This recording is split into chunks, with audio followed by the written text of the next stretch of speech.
The following is a presentation of Fox Sports. We are Fox Sports. We are Indiana.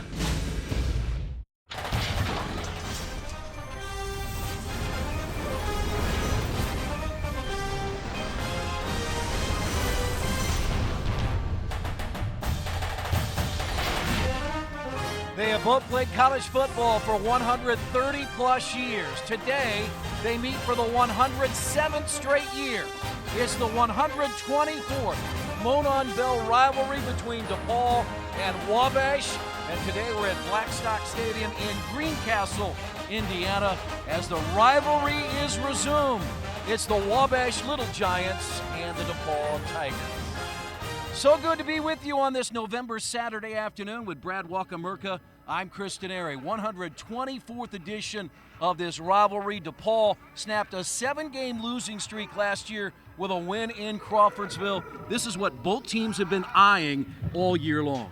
This is what these kids eye their entire DePaul and Wabash careers. I mean, we're in Greencastle, just 27 miles to the north of us is Crawfordsville. These kids went to high school together. They played against each other in high school. This rivalry is homegrown in every form and fashion, Chris, and it is going to be a tremendous end of the season, final game of the regular season for both these teams this afternoon. These are two outstanding Division III programs. DePaul is 8-1 on the year.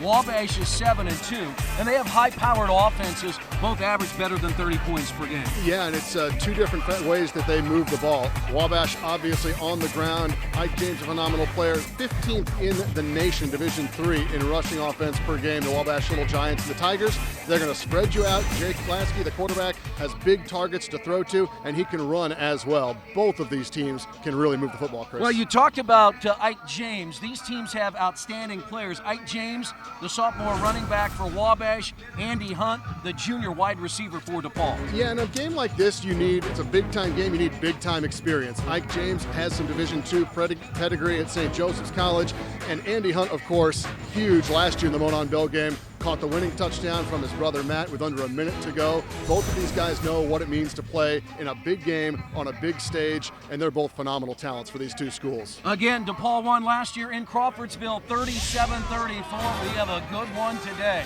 It's the 124th edition of the Monon Bell, and you're watching on Fox Sports Indiana. 60 minutes, Wabash always.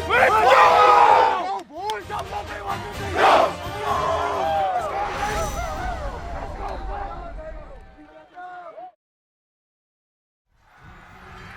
The Wabash Little Giants entering the field here at Blackstock Stadium in Greencastle, the 124th edition of the Monon Bell game. Wabash and DePaul. DePaul last won 2 straight in 2007 and 2008. They'll try to make it 2 straight after winning in Crawfordsville a year ago. With Brad Walker-Merca, I'm Chris Denary. The third member of our team down on the sideline is Jeremiah Johnson. JJ?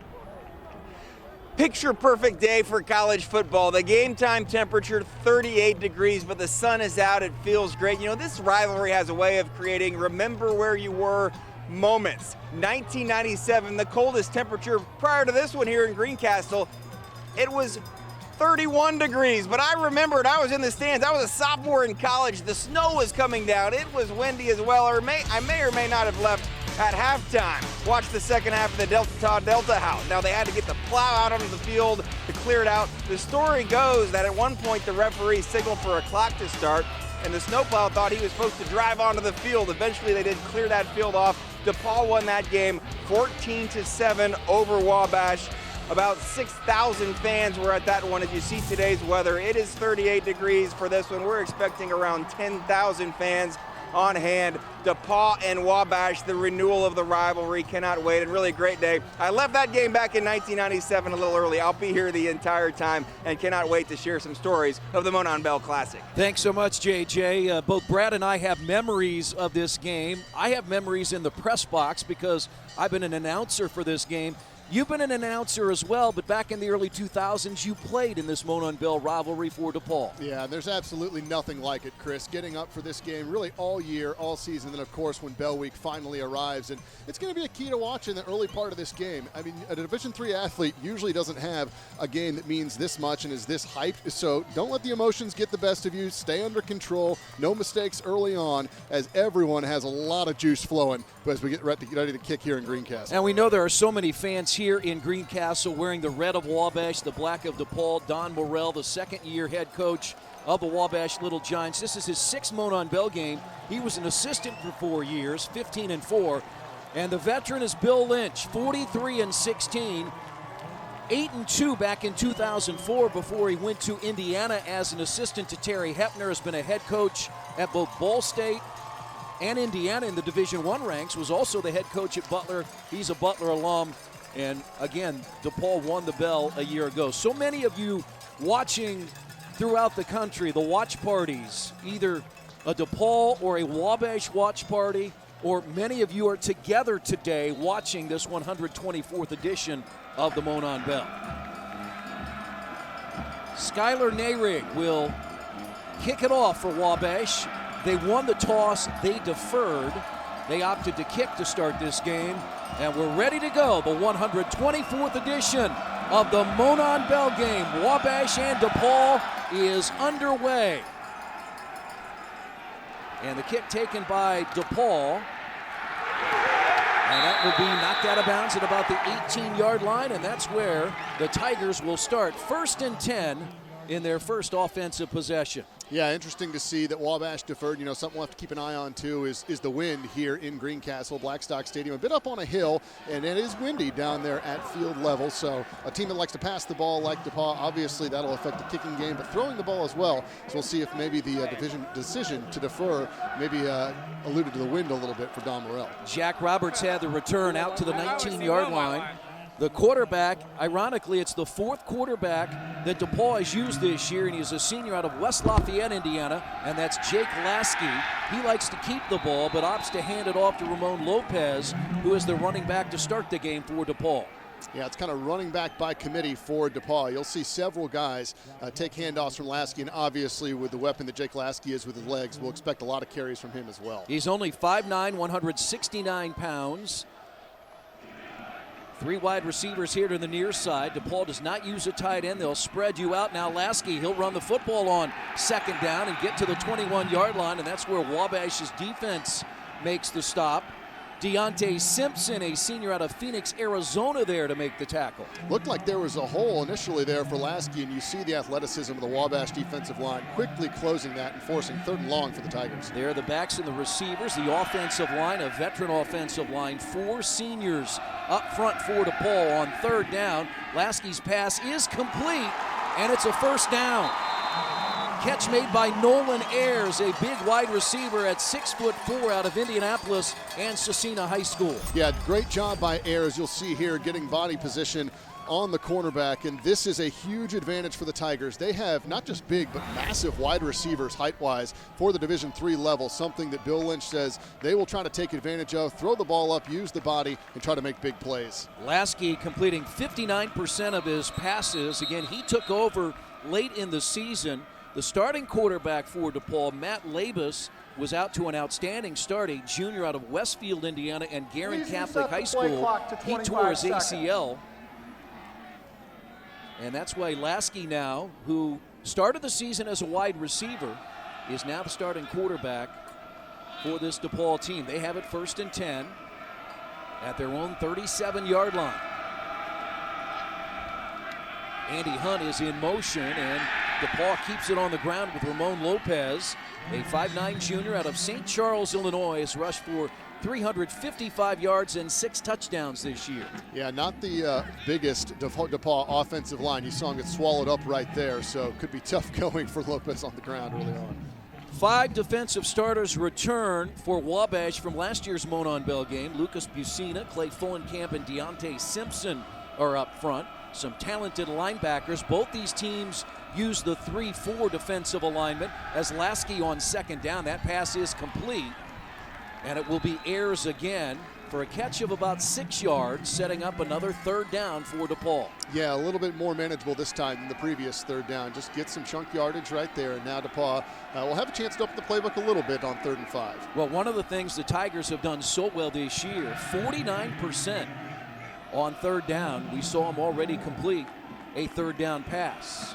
3 wide receivers again to the near side on 3rd down and 4. Lasky fires and incomplete. Yeah, not sure if that was maybe a misread between quarterback and receiver there, if Lasky just threw it behind his intended target. But unfortunate miscue, because that was a wide open look and easy first down for the Tigers.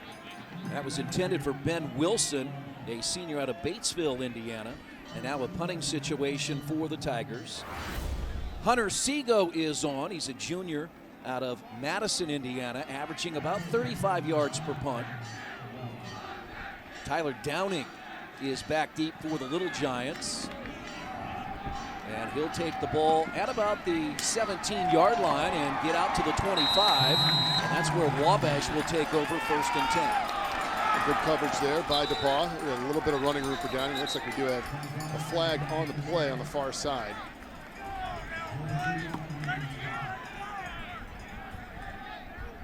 Grant Henderson is our referee today. Both these schools are part of the North Coast Athletic Conference. DePaul starts the day in 2nd. Wabash is 3rd. Personal foul on the receiving team. Half the distance to the goal. 1st down, Wabash. And Chris, that's an uncharacteristic mistake. You look at both of these teams, one of the things they both have going for them is penalties. DePaul, in fact, 3rd in the nation in penalties per game, just 3.5. And Wabash, right behind them, not too far, 17th in the country. So uncharacteristic penalty on Wabash early on in this game. Yeah, these are the type of penalties you don't want, especially early in the game. Both coaches stressed, and in fact, when I talked to Don Morell on Monday, you want to get off to a good start, and this really puts you in a hole back at the 12-yard line. Yeah, good job by the Wabash defense to stop DePaul after that 1 first down. This kind of puts a buzzkill on that good defensive stand early on. Weston Murphy is a sophomore quarterback for the Little Giants out of Gilbert, Arizona, and the handoff to Isaac Avant. Isaac Avant is a sophomore out of Indianapolis and Warren Central High School. The 1-2 punch with Avant and James in the backfield. Yeah, we make a big deal of Ike James. We'll certainly see a lot of them, but they do go 2 series on, 2 series off, and this is what you got to be careful of. Maybe the nerves popping up a little bit. Let's see.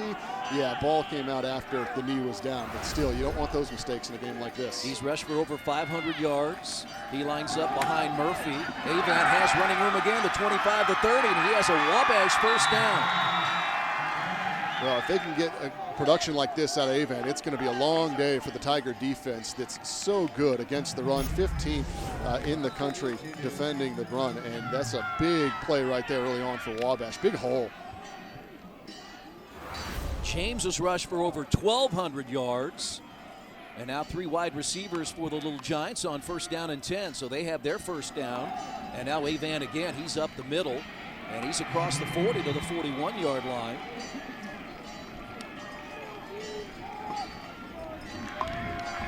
Wabash up front has an offensive line anchored by Daniel Kimball. He's a senior, right tackle.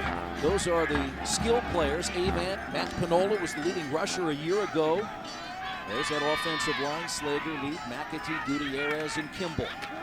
Avant gets it again. It's been all Isaac Avant, and he's wrestled back, but they'll give him the forward progress out to the 44-yard line. It'll be 3rd down and short now for Wabash. That looked like big play potential. Matt Krupe did a nice job of coming in there for the Tigers and stopping Avant cold after a few yards, but still, this is a big offensive line for Wabash, and they're having their way early. Averaging over 290 per man. That is big, Chris, at the Division III level. You don't see that very often. You can see the effect it's having on DePaul early on. They rushed for 264 yards per game. That's number 1 in Wabash history. They are 1st in the North Coast Athletic Conference and 15th in NCAA Division III. And it looks like we may get a measurement here to see if Avant got the first down. Yeah, it looked very close. Not a whole lot of forward progress. Again, Krupa came up and made a nice stick on Avent, but after the penalty, Chris, on the punt, you got to like what you're seeing if you're Don Morell here, really having your way early with the DePaul defense. Brad, again, you and I, we've talked about this. This is not just any rivalry. These are schools, as you mentioned in the open, 28 miles apart. Crawfordsville to the north of Greencastle. So many alums that work in the Indianapolis area. So many, as you said, brothers have played against each other. High school teammates have played against each other. When you look up and down the roster, I mean, and this is a game that there is so much pride for both schools. So much pride, and it continues even after today, Chris, because you're going to have kids on both sides of this game that go on to be co-workers or work in the same fields and have kids playing soccer together. So they're going to be talking about this game for a long, long time beyond this, not just teammates, but folks on each side of the ball. Wabash leads the overall series 60-54, and there were 9 ties. Since it was established as the Monon Bell rivalry, it's 41-38-6. Little Giants 28-26-5 here in Greencastle, and DePaul won last year in Crawfordsville. It is 3rd and short. The eye backfield behind Murphy. He fumbles the snap as he pulled out quickly, and we'll see where they spot the ball. Yeah, this is probably the coldest game both of these teams have played all year by far, so you think that might be a factor in the ball security a little bit. Cold hands, cold muscles in between plays, a little bit of a delay there with the measuring. But Murphy did a good job at jumping back on that one. And that's a loss of a yard, and so the ball, Brad, is at the 43.5-yard line. It's about a yard short, and here early in the game, Don Morell, the Little Giants go for it on 4th down. I like this call, though. You look at the way they've had success running the ball already, although they put Murphy out of the shotgun. Big play here early in the game. Ike James is in. James gets the call, and James is knocked behind the line of scrimmage. Wow, that is an incredible play. Ike James, the stud, one of the best running backs in the country, comes in to pick up really half a yard. And what a tackle there by the DePaul defense. Coming up from the safety position, I believe it was Hunter Segal. Wow, what a play by Segal early on. Huge momentum shift for the Tigers. So DePaul has the first advantage as Wabash is denied on 4th down. And the Tigers start now in Little Giant territory at the Wabash 43. Yeah, I mean, both these teams have had things that couldn't have worked out better and things that probably could have worked out a whole lot better than they did. When you look at DePaul getting stopped in that first offensive series, then Wabash with the penalty, and you think they're running right down the field. And here the Tigers now already in plus territory on the Wabash side of the field. 4 wide receivers for DePaul: Wilson, Andy Hunt, Jake Hagan, and Nolan Ayers. Man in motion is Andy Hunt as Lasky on 1st down finds Hunt out of the backfield, and he's knocked out of bounds at the 40-yard line. Gain of 3 for DePaul. 2nd down and 7 for the Tigers. Obviously a name we expect to call a lot this afternoon. Andy Hunt, did not see him involved in the first series, so not surprised at all to see Bill Lynch, even just on a quick little play right there, get his playmaker involved in the first play of this drive. That is his 150th career reception. He has 30 career touchdowns, 12 of them this year. He's a junior out of Indianapolis and Heritage Christian High School. There he is in motion, and a handoff, and the running back will be stopped at the 40-yard line and set up a 3rd down situation now for DePaul. Yeah, that's the kind of thing that probably drives a running back crazy. The first contact he made was with his own left tackle, Nick LaChapelle. Get out of my way, big guy, is what he's probably saying. He's trying to hit the hole. Instead, he hits a black shirt and only falls forward for no gain. 3rd down 7, 9 minutes to play here in the opening quarter in Greencastle. No score. The 124th Monon Bell game here on Fox Sports Indiana. A chilly Saturday afternoon. Lasky on 3rd down, and that pass is complete. And that's Nolan Ayers in the secondary, has a 1st down inside the Wabash 25. Again, 6'4" frame for Nolan Ayers. You see him go up and get this ball. He had a lot of separation, as you see here. Lasky a bit high, but Ayers, the great ball control and body control to get that 1 foot in. That's all you need in college, and he does a great job of tapping the line for the big game for the Tigers. 3 wide receivers here to the near side. Andy Hunt, Wilson, and Hagan, and keeping the football, and that's the run by Lasky. Lasky inside the 10. Well, there's Jake Lasky on the ground. We knew we would see that, and a great job on the play by Nolan Ayers, the wide receiver, blocking down the field. A quarterback loves that when he gets in the open field. Lasky using the legs right there. The Tigers are in great position early on in this one. You see Lasky that time, a huge hole, and it did not close. Well done by the DePaul offensive line. And there's Ayers down there blocking. Good job by the big fella. Lasky had 500 yards in their win against Allegheny. That was a DePaul school record. In that game, he threw for 413 yards and rushed for 87. He's rushed for over 400 yards now, the senior out of West Lafayette. And that football is into the end zone. It's loose. It's a fumble, and let's see who got it. And DePaul has recovered the football in the end zone. Very, very close there. What a spinning run. It looked like the ball popped out very close to the goal line. We'll see on the replay if that was in already, but regardless, the Tigers right there to jump on it, and they take the early lead. Andrew Saunders wearing number 65, a senior out of Pittsboro, Indiana, and Tri-West High School makes the recovery. Yeah, let's see here. That's tough to tell from that angle. It got the ball out, dangerous around the goal line. But how about the offensive lineman down the field? I would imagine that's probably his first career touchdown at DePaul. James Deaton fumbled it in the end zone. Now Jake Tanner is on for the point after touchdown. The kick is up, and the kick is good. And the DePaul Tigers, after stopping Wabash on fourth down, march down the field 43 yards. And the Tigers have scored first here in the Monon Bell rivalry. A fumble recovery by Andrew Saunders in the end zone. And DePaul leads Wabash 7-0.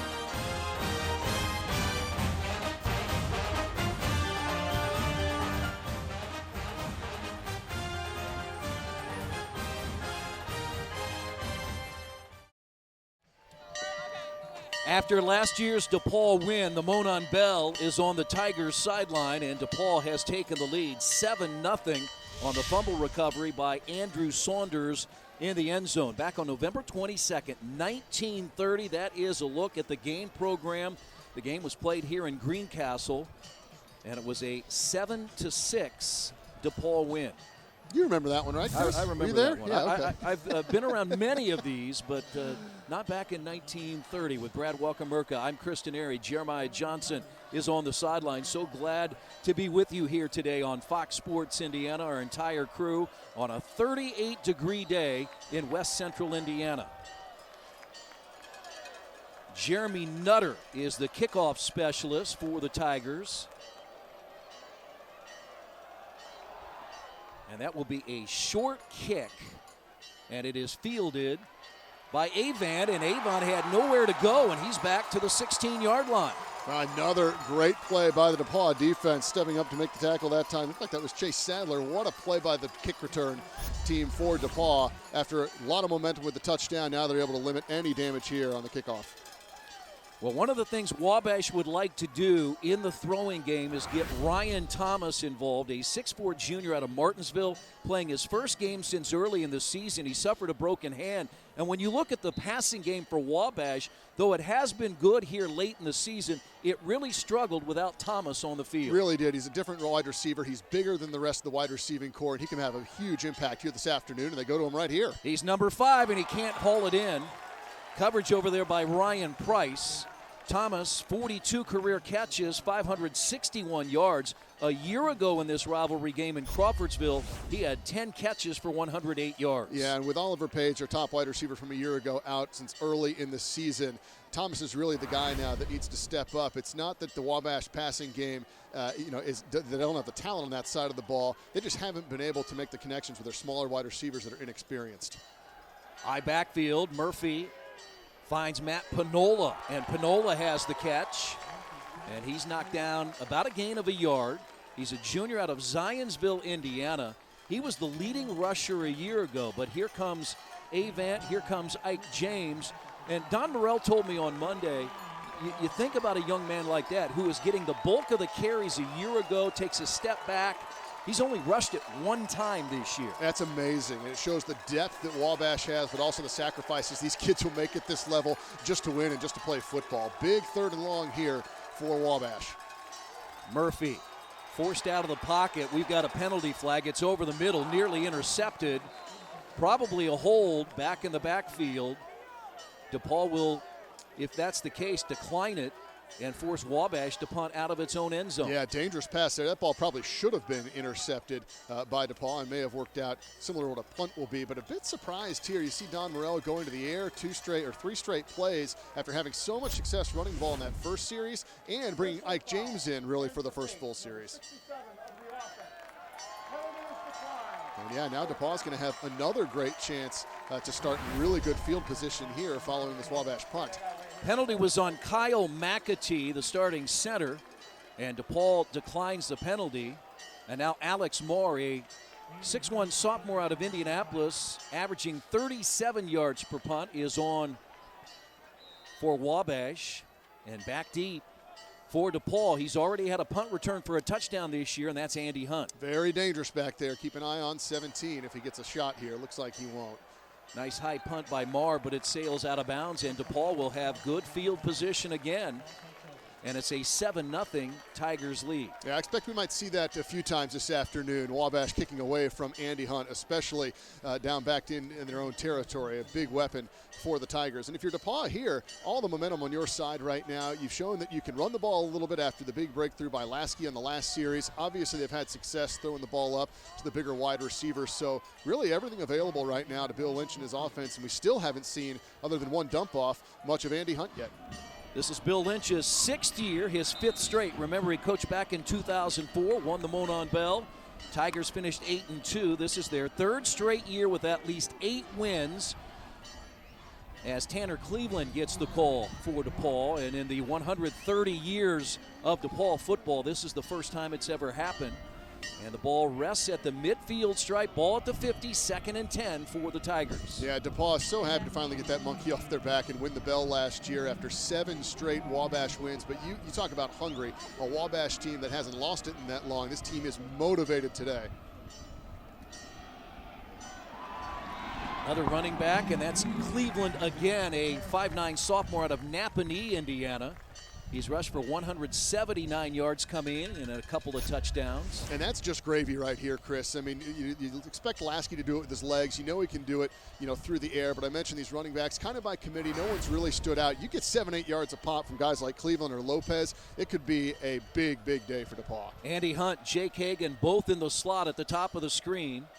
On 3rd down and short, senior quarterback Lasky keeps it on the ground, has the first down. He's down to the 35. Yeah, and that's what DePaul wants to do. With Lasky being able to run the ball, you pretty much then have everyone blocked, other than maybe a safety that needs to come up and try to make a play like you saw there. That's why Bill Lynch loves athletic quarterbacks like this that can keep it, and he's able to get plus yardage in the first down there. Both these teams coming in off shootout wins a week ago, both on the road. Wabash won 48-41 at Allegheny. DePaul 37-32 at Kenyon. Cleveland has the carry again inside the 35 to about the 34-yard line. Yeah, it's a confidence play right there for the Wabash defense. Couple of big runs the last 2 plays, able to stop him for next to no gain on that one. So let's see if Wabash settles back in here, maybe get some pressure on Lasky. DePaul on the year rushes for 180 yards per game. They throw for 245, and Lasky through the air, nearly intercepted. And over there was Bishop Rhodes on the coverage. Yeah, Rhodes, had he been able to turn around maybe just a split second quicker, might have found that ball right in his hands and a chance to even return that one for big yardage. A little underthrown again. We've seen it a couple times from Lasky. Nice job by Rhodes. He is quick. He's their leading sack man, and he's out there in coverage as well. That was intended for 6'5" Ben Wilson. 3rd down again for DePaul. Remember, 49% they convert prior to today's game. That's up in the air a long time, and the catch is incomplete. It may have been out of bounds anyway. Yeah, that's a tough one. Again, we mentioned they're going to look at jump balls. I expect we'll see many more of those throughout the course of the afternoon, but throwing kind of across your body, across the field, even at that height advantage, you're not going to complete that very often. Tough play for DePaul. That was Henry Weber Hunt on the coverage for the Little Giants. Yeah, I think if Bill Lynch had about a 3rd and 6 or better here, he might have thought about going for it. 4th and 9 now, a little bit long, so a pooch punt opportunity here. You just try to hope you can pin Wabash inside the 10, 15-yard line. Yeah, play a field position game. Seago back to punt. He'll let it go from the 45 and kick it toward the corner. It goes out of bounds, and let's see where the official will mark it. Jeremiah Johnson's down there making a play on the sideline. down to the 17-yard line, and that's where Wabash will take over as the DePaul Tigers have the early lead. 5:33 to play in the first. 7-0 DePaul.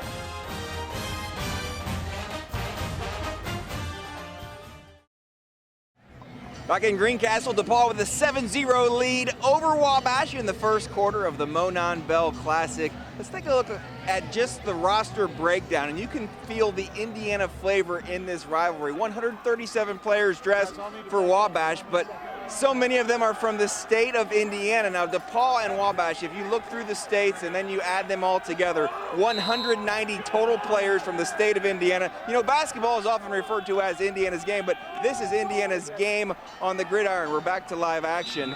If you love Indiana high school football, the high school football in this state is spectacular. You're seeing virtually a who's who, as you've referenced, guys who played against each other in high school, guys who were teammates in high school. They're all in the same field today.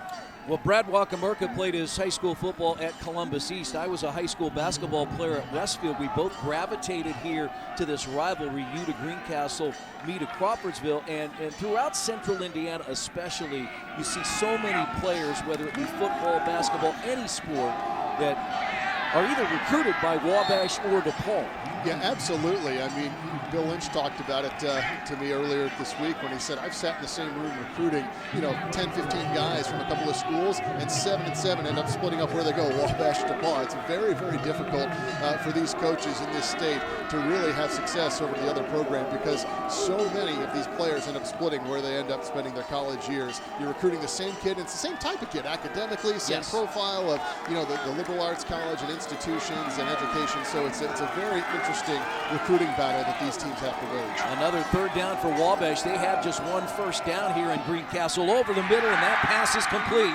Rashawn Jones, a sophomore out of Indianapolis and Lawrence Central High School, gives the Little Giants their second first down. God, what a great play by Weston Murphy. Watch him look off the defense right here in the last minute. Flip it over. There's the wide receiver wide open. Nice play, that shot by Murphy, and it looked like for a minute Wabash was going to be forced to punt and give DePaul good field position for the third time. That is a huge play after a really big defensive stand there from Wabash too. So now some momentum on the sideline of the Little Giants. Wabash approaching 50 total yards here in the quarter, 83 for DePaul, and that pass out to Panola, the fullback. He has running room. 40, 45, 50 into DePaul territory. Matt Panola coming in, 16 receptions, 186 yards.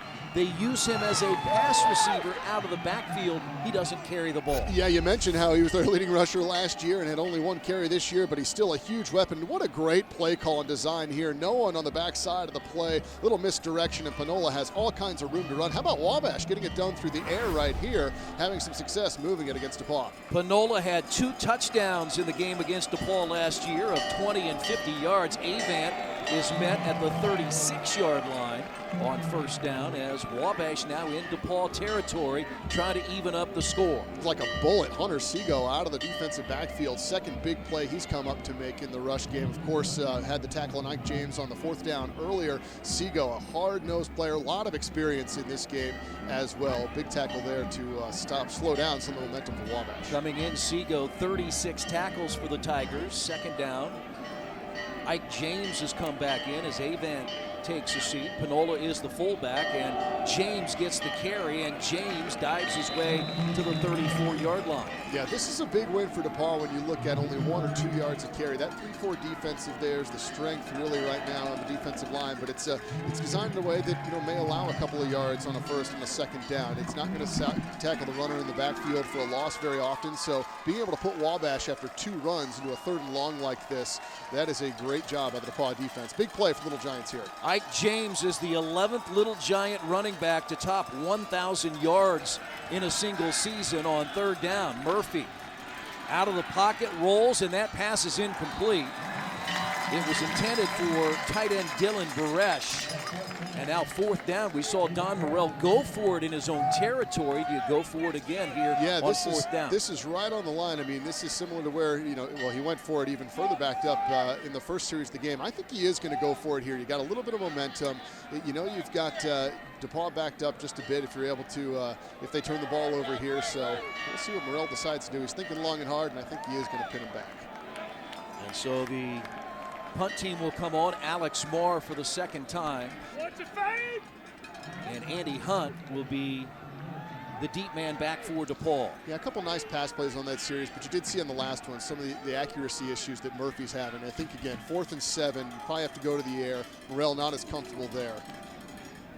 And Marr will look to the corner, and that punt will get a good Wabash bounce, and they will pin the Tigers inside the 10. So we saw Wabash start with some bad field position, and now DePaul will start inside its own 10. Yeah, big play right there, just to kind of flip the field, if anything, Chris, because Wabash was backed up to start this series. A couple of nice chunk plays, and, you know, hey, hindsight's 20/20. Great call by Don Morrell to go with the punting unit, and he's pinned DePaul back deep in their own territory. So Lasky will bring out the DePaul Tigers. Again, we mentioned he really is the 4th quarterback. Matt Labus started the year, a junior out of Westfield. DePaul had such a good quarterback who finally got them the Monon Bell a year ago, and Andy Hunt's brother Matt, who was basically a 4-year starter for the Tigers. And there's Andy Hunt, the younger brother, 41 receptions, over 800 yards. He's one of the 4 wide receivers in the spread formation for the Tigers, and the Little Giants do a nice job defensively. Yeah, no running room there, and it's hard going early on for Lopez and Cleveland, but Andy Hunt certainly need to look to try to get him involved. Those numbers you saw, those are big-time numbers at the Division III level. 12 touchdowns after 9 games, over 800 yards. He is a playmaker. He's the one guy Don Morrell said we have to know he is at all times. We'll see how DePaul tries to get involved here in this series. Tigers have used 3 running backs today, Lopez, Cleveland, and Deaton. Lasky, and that pass is incomplete. It's intended for Chase Sadler, and now 3rd down and long for the Tigers. Yeah, nice play design. This is great, but it's tough to always execute these back shoulder throws, and it looked like he slipped just a little bit. Good ball location by Lasky. Would have been a 1st down. Now, this is a really, really big play here in this game. Yeah, want to make sure you take care of the football here on 3rd down and 10.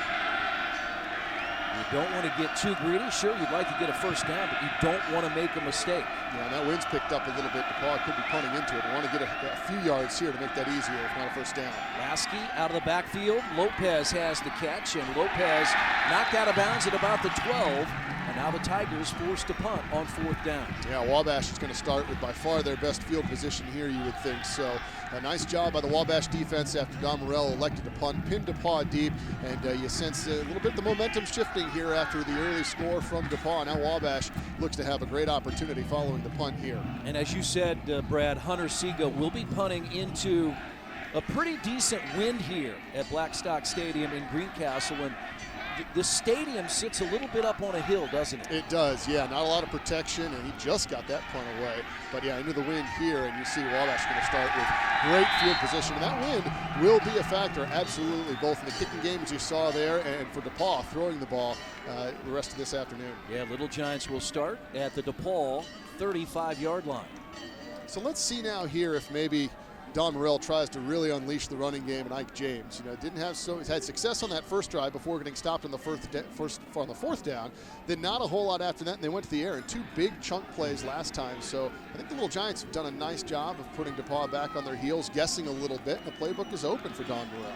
Well, we apologize for those of you. We have some technical issues, but as you're watching, 7-0, DePaul has the lead, 1:34 to play in the opening quarter. James is the running back behind Murphy on 1st down, and James gets the call, has some running room to the 30 and down to the 28-yard line.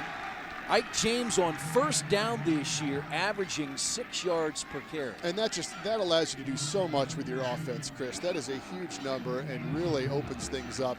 And there's James, the first kind of chunk yardage we've seen from him this afternoon on the ground. Let's see if Wabash just tries to ground and pound the rest of this drive into DePaul territory. Yeah, a little surprising that they, as you said, they threw the ball. 70% of the time they like to keep the ball on the ground.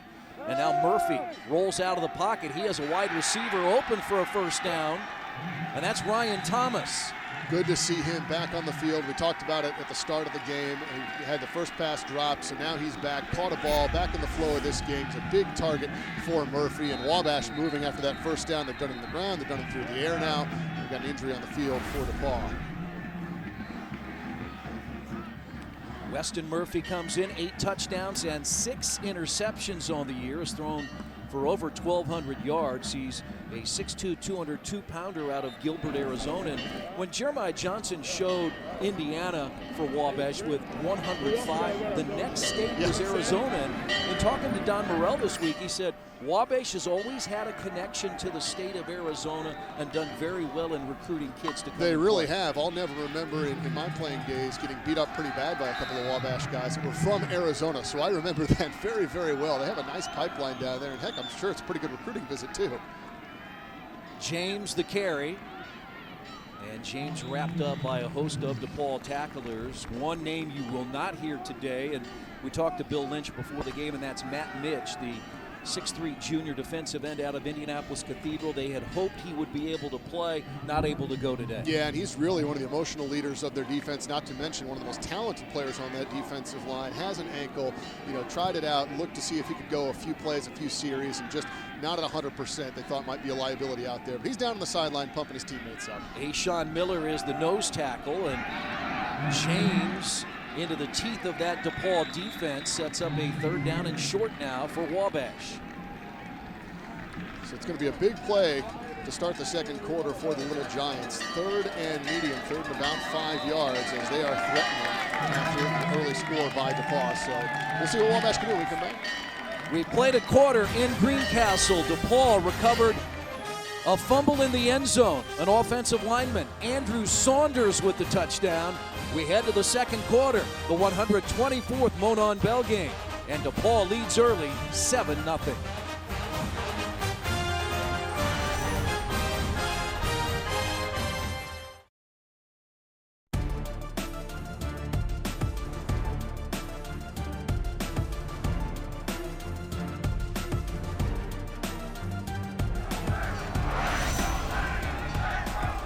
So much history in a rivalry that started back in 1890. Wabash and DePaul for the 124th time meeting in the Monon Bell game. We're in Greencastle, and Wabash has it on 3rd down. Weston Murphy rolls out of the pocket. It is complete and will be a 1st down, and that's Ryan Thomas again, the 6'4" junior out of Martinsville, and 1st down and goal now for the Little Giants. That's a huge grab by Thomas, going down to make sure he had it. It looks like Murphy limping a little bit. There was a lot of pressure behind. If he gets that ball off or waits a half second longer, that might have been a sack or even worse, a fumble. Great pressure by DePaul, but even better by Wabash to execute. And now 1st and goal, knocking on the door. Isaac Avan is back in. He's the running back with Murphy. And a timeout taken by the Little Giants as they're attempting to tie the score here in Greencastle. Yeah, one thing to keep an eye on, Chris, right before the end of the first quarter, we saw a quick injury from DePaul. David Corey, one of their safeties, limped off. He's back. That's a big injury potential. DePaul's had a lot of safety injuries this year, so good to see Corey back out there to start the quarter. All right, let's hit to the sideline, and here's Jeremiah Johnson. JJ? Well, for the first time in 5 years, Matt Hunt is not playing in the Monon Bell game. Matt Hunt, a 4-year starter for DePaul, of course, last year led the Tigers to that win through the touchdown pass to Andy, your brother. How many times have you thought back to that final drive when you take over with 2 minutes to play in your final football game, and how perfect an ending it was? It really was the best ending possible to my career, and I couldn't ask for a better place to play. And I just love DePaul. I love that we got this great tradition with Wabash. We'll take a look at that play, a corner route, about 20, 24 yards out. 13 yards out. It's probably about a 19-yard pass because it's about 6 yards in the end zone. I've seen it a lot. How many times did you and your brother practice that one? That specific play, a lot. We ran the corner route a lot. It was kind of our bread and butter. Let's go back to live action with Chris. Maybe I'll get a quick question after this play. All right, thanks, JJ. Matt Hunt led the DePaul Tigers to the win a year ago. And now 1st and goal. Avan trying to get to the end zone and will come up just about a half yard short. And now 2nd and goal for Wabash with a chance to tie it here early second quarter.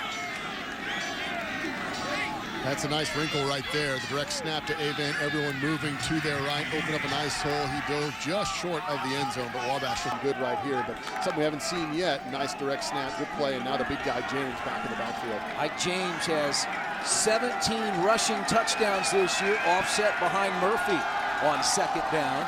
James the call, and James into the end zone, and Wabash within a point. It's 7-6 DePaul. Those big guys up front, I mentioned over 290 pounds on average. They open the door. James able to walk in for the touchdown, and what a drive for Wabash. After getting down early in this one, the decision to punt on fourth down pins DePaul. DePaul 3 and out, and Wabash great field position. They take advantage of it and go in for the score. Well, you said that big offensive line on the right side, Kimball at almost 300 pounds, Wyatt Gutierrez at 282, and James went behind him as Skylar Nahrig is on for the point after the hold of Austin Nightingale, and the kick is good.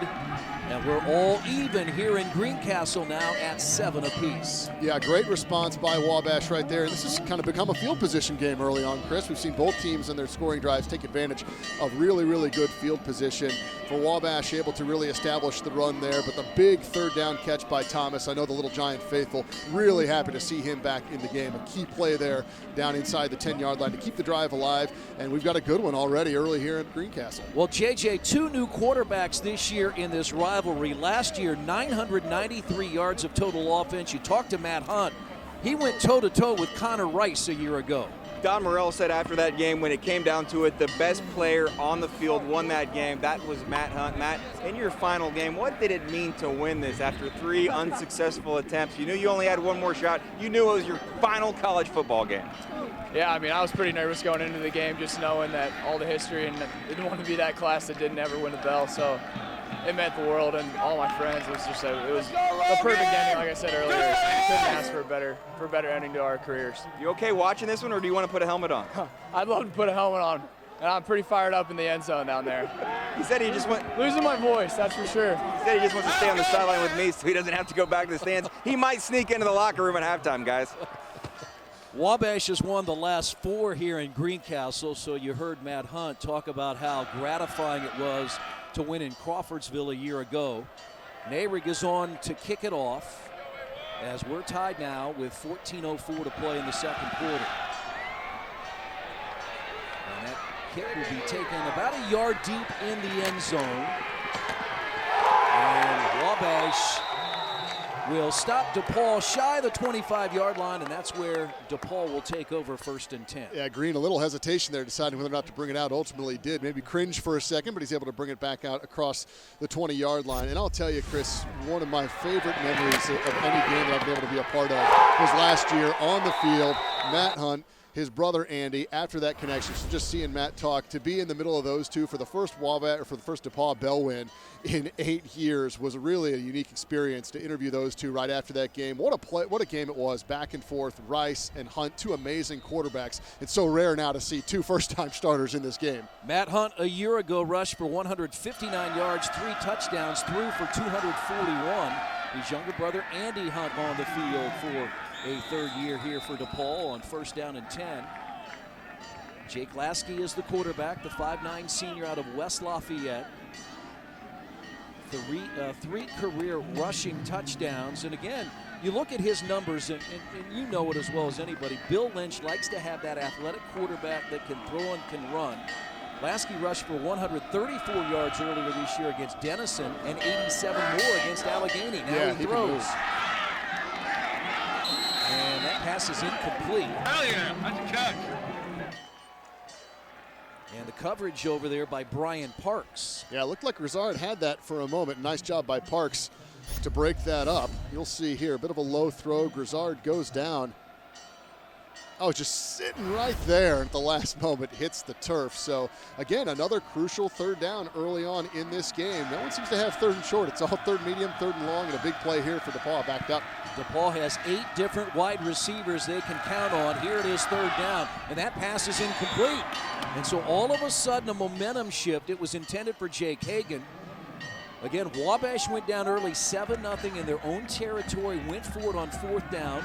Ike James was stopped. That led to the DePaul touchdown, and now all of a sudden, the field position has shifted into the Little Giants' favor. Absolutely. That's a huge stop for Wabash coming off the touchdown to get DePaul 3 and out. You wonder, we've seen it from Murphy, we've seen it from Lasky a little bit, some inaccuracy. You wonder if the cold is playing a factor here, if it's the nerves from the big game. But both quarterbacks have missed on some relatively easy passes and open wide receivers. Seago is back to punt again for DePaul, a high punt. And Downing will call for the fair catch at the 35-yard line.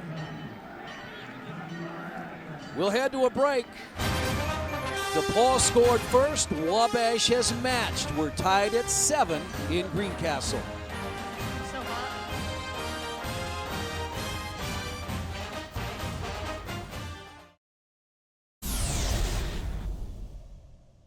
Well, let me introduce my other color commentary. It's going to be Chris Denary, who is a letterman from Wabash. And Chris, welcome. Thank you, Dick. I haven't been around quite as long as Tom has been, but I've seen many a Monon Bell game, a great football game, and it's always good to have it here in Crawfordsville. President Salter, the Little Giants up 20-3 early. It's tied now. What happened? Well, I think DePaul stole from the Wabash book. That's our kind of comeback, and here DePaul did it to us. So we'll just have to wait for the second half. I'm glad I'm a little older now, Brad. That was 30-plus years ago. My chance to be a part of the Monon Bell rivalry with Brad Wakamerka. I'm Chris Denary. So glad to be with you for the 124th edition, our first telecast here on Fox Sports Indiana. As Wabash has the football back on 1st and 10. That's Ike James out to the 30-yard line. You know, so great to be a part of this rivalry. And you and I have known each other a long time. And as you said, so many friends when you go to Wabash, whether you go to DePaul, you work with people. It's one of the neat rivalries in all of sports. It really does make it special to interact with people, you know, during, as a student, as an athlete, and then afterwards professionally. It just makes the rivalry so special. But you looked great there. I mean, you haven't aged a day. A lot of hair there. A lot of hair back in the 80s. Hey, you still got the hair. That's good. James is wrapped up at the 30. Set up a 3rd down and long now for the Little Giants. Yeah, Wabash had a holding penalty on that punt before we went to break, and that set him back a little bit. So, again, field position key right here. And now, again, 3rd and medium. Big play for both of these teams here. DePaul trying to gain a little momentum back right now in favor of Wabash. Ike James is a sophomore. He played last year at St. Joseph's in Rensselaer. Not only did the football team disband, there's no more St. Joseph's College. And so James, who was recruited by Wabash, is now with Wabash as Rashawn Jones is stopped. That'll be no gain in a punting situation for Wabash. Great job by the DePaul defense coming up to shut down that pass play right there. You'll see it coming over the middle. Jones, a smaller guy, but a very quick wide receiver, but just nowhere to run. Brody Good, the 5'9" sophomore out of Avon, number 43, made the stop, and now Alex Marr is on again to punt. Wabash with 116 total yards. DePaul has 93, and that punt is against the wind, taken by Andy Hunt. Hunt gets across the 40 and wrapped up. Again, so good field position for DePaul. And now the Tigers going with the wind at their back. Didn't work out that first series of the second quarter. We'll see if Lasky is able to go to the air, a little more success here. And, you know, we're still sort of waiting for that big play from Andy Hunt. Touched the ball there on the punt return. We'll see if, again, maybe Lynch goes to him early on this drive to try to get him involved, or relies more on the legs of Lasky the way they had the last few possessions. Artie Akiwa, sophomore out of Crown Point, Indiana, made the stop for Wabash. And members of the Sphinx Club of Wabash College. Again, Wabash, 28 miles to the north, all-male institution, a co-ed institution here in DePaul. Has made for a lot of fun in this rivalry over the years. He's hit on the pass. It's intended for Hunt. It's incomplete. Coverage by Brian Parks. Yeah, Hunt's not happy. We'll have to see here what happens. It looked like he had a step for sure, and then didn't take the best angle to the ball at the end, I thought. But let's watch the replay, and you'll see the pressure by Bishop coming off right away, too.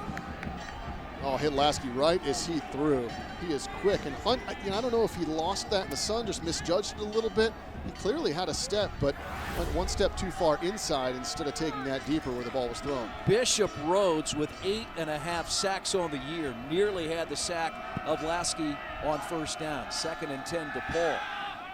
And they go to Ayers, who makes the catch. He has the first down. He beat Brian Parks to the ball. That's a great job by Ayers. We saw Lasky try that back shoulder throw earlier in the afternoon in the first quarter, and that time he hits on it perfectly. Ayers able to stop, turn, make the catch, use the body, and fight for the first down yardage. Big play there for DePaul, who had been shut out the last couple of series. DePaul's only loss this year to Wittenberg. Wabash also lost to Wittenberg, as well as Ohio Wesleyan in the North Coast Athletic Conference. Lasky on first down a few yards. And as you look at this, Matt Hunt played his final collegiate game a year ago. If DePaul would win today to finish 9-1 and second in the North Coast Athletic Conference, there's still a shot that they could go to the NCAA tournament. Yeah, I think the RPI and the Sagarin probably are easier to figure out than things like the Division III playoff selections, especially for an at-large. But DePaul does have a shot. They need a win here, maybe a convincing one, and then some help. So certainly a lot on the line for the Tigers besides just the Monon Bell. Nowhere to go for James Deaton, and sets up a third down. We've seen both of these teams in, as you said, 3rd and 6, 3rd and 7, third down situations. Absolutely. Another key one coming up here, because a chance to drive deeper into the field and play field position. I think you get a first down here, then you're probably in 4-down territory for Bill Lynch in the Tigers. And again, a little momentum with Wabash right now. DePaul trying to flip that. So we'll see. Maybe this is an opportunity to get Andy Hunt involved. Andy Hunt is in the slot here to the near side. Jake Hagan is out to the left. It's intended for Hunt. He has the catch, and he has a DePaul first down. And that's the kind of throw that we haven't seen really any quarterback be able to connect on yet this afternoon. Very accurate, though. Hunt able to get the separation on the out route. They get their playmaker involved. He picks up the first down, and now DePaul in 4-down territory for sure in driving. Andy Hunt was also a high school hockey player. When Bill Lynch recruited him to join his brother Matt, there was a thought that he might go and play club hockey, but they were able to convince him to come to DePaul. He's been an outstanding wide receiver on first down and penalty flag, and a motion penalty against DePaul.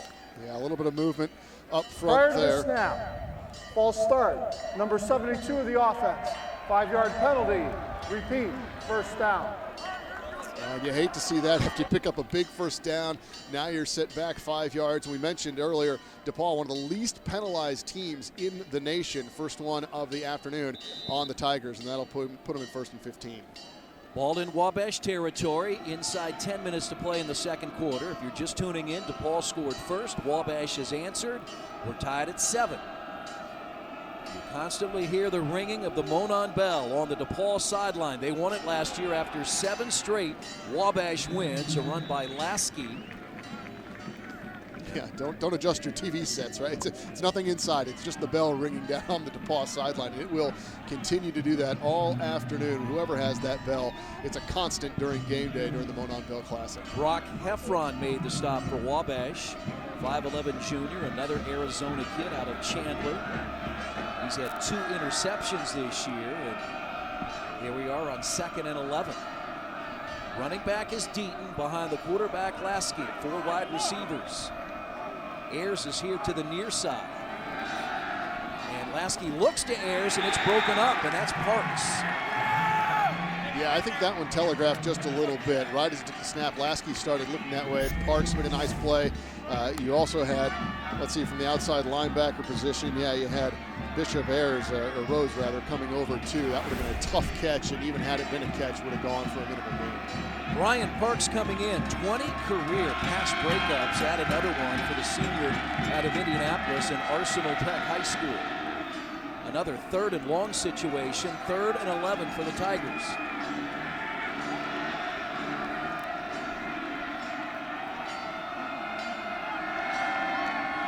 Lasky pressure. And it's going to be a pass interference call. Now the question is, was the pass catchable? Yeah, we'll see. I like that call initially, Chris, because the safety rather walked up, and that left Ayers one-on-one on the outside right at the snap of the football. So I love the decision to go there to the one-on-one matchup, but you're right. Was this ball catchable? They're going to discuss that now. Wabash had the pressure coming from the outside. Henry Weber Hunt.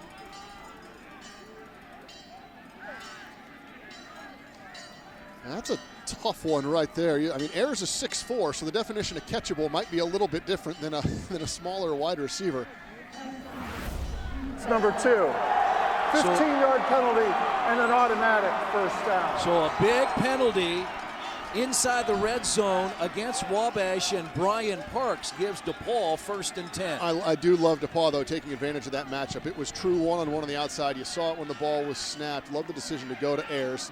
Do I think he would have caught the ball? Probably not, Chris, but was it catchable? The referees deemed that it was, so that's a huge penalty, a big break for DePaul, and a tough one for Wabash there, as they would have had DePaul really thinking of what to do there on 4th and long. The line of scrimmage was the 27.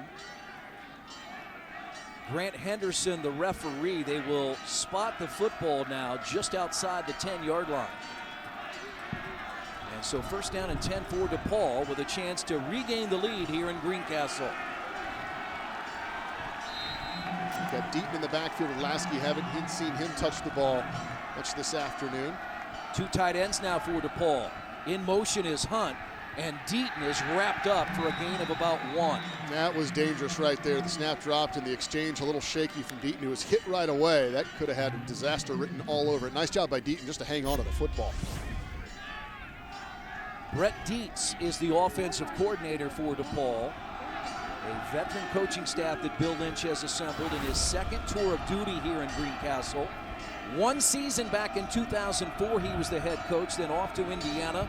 A couple of years in the administration athletically at Butler, his alma mater. Now back coaching the Tigers, and up top, that pass is complete, and it's a touchdown to Jake Hagan. Wow, what a catch by Hagan. Goes up to get the ball, hangs on to it, I believe, over the Wabash defender. That ball was thrown a little bit low for a fade, and just a phenomenal play by the wide receiver Hagan to hang on and to get a foot in bounds and give DePaul the lead.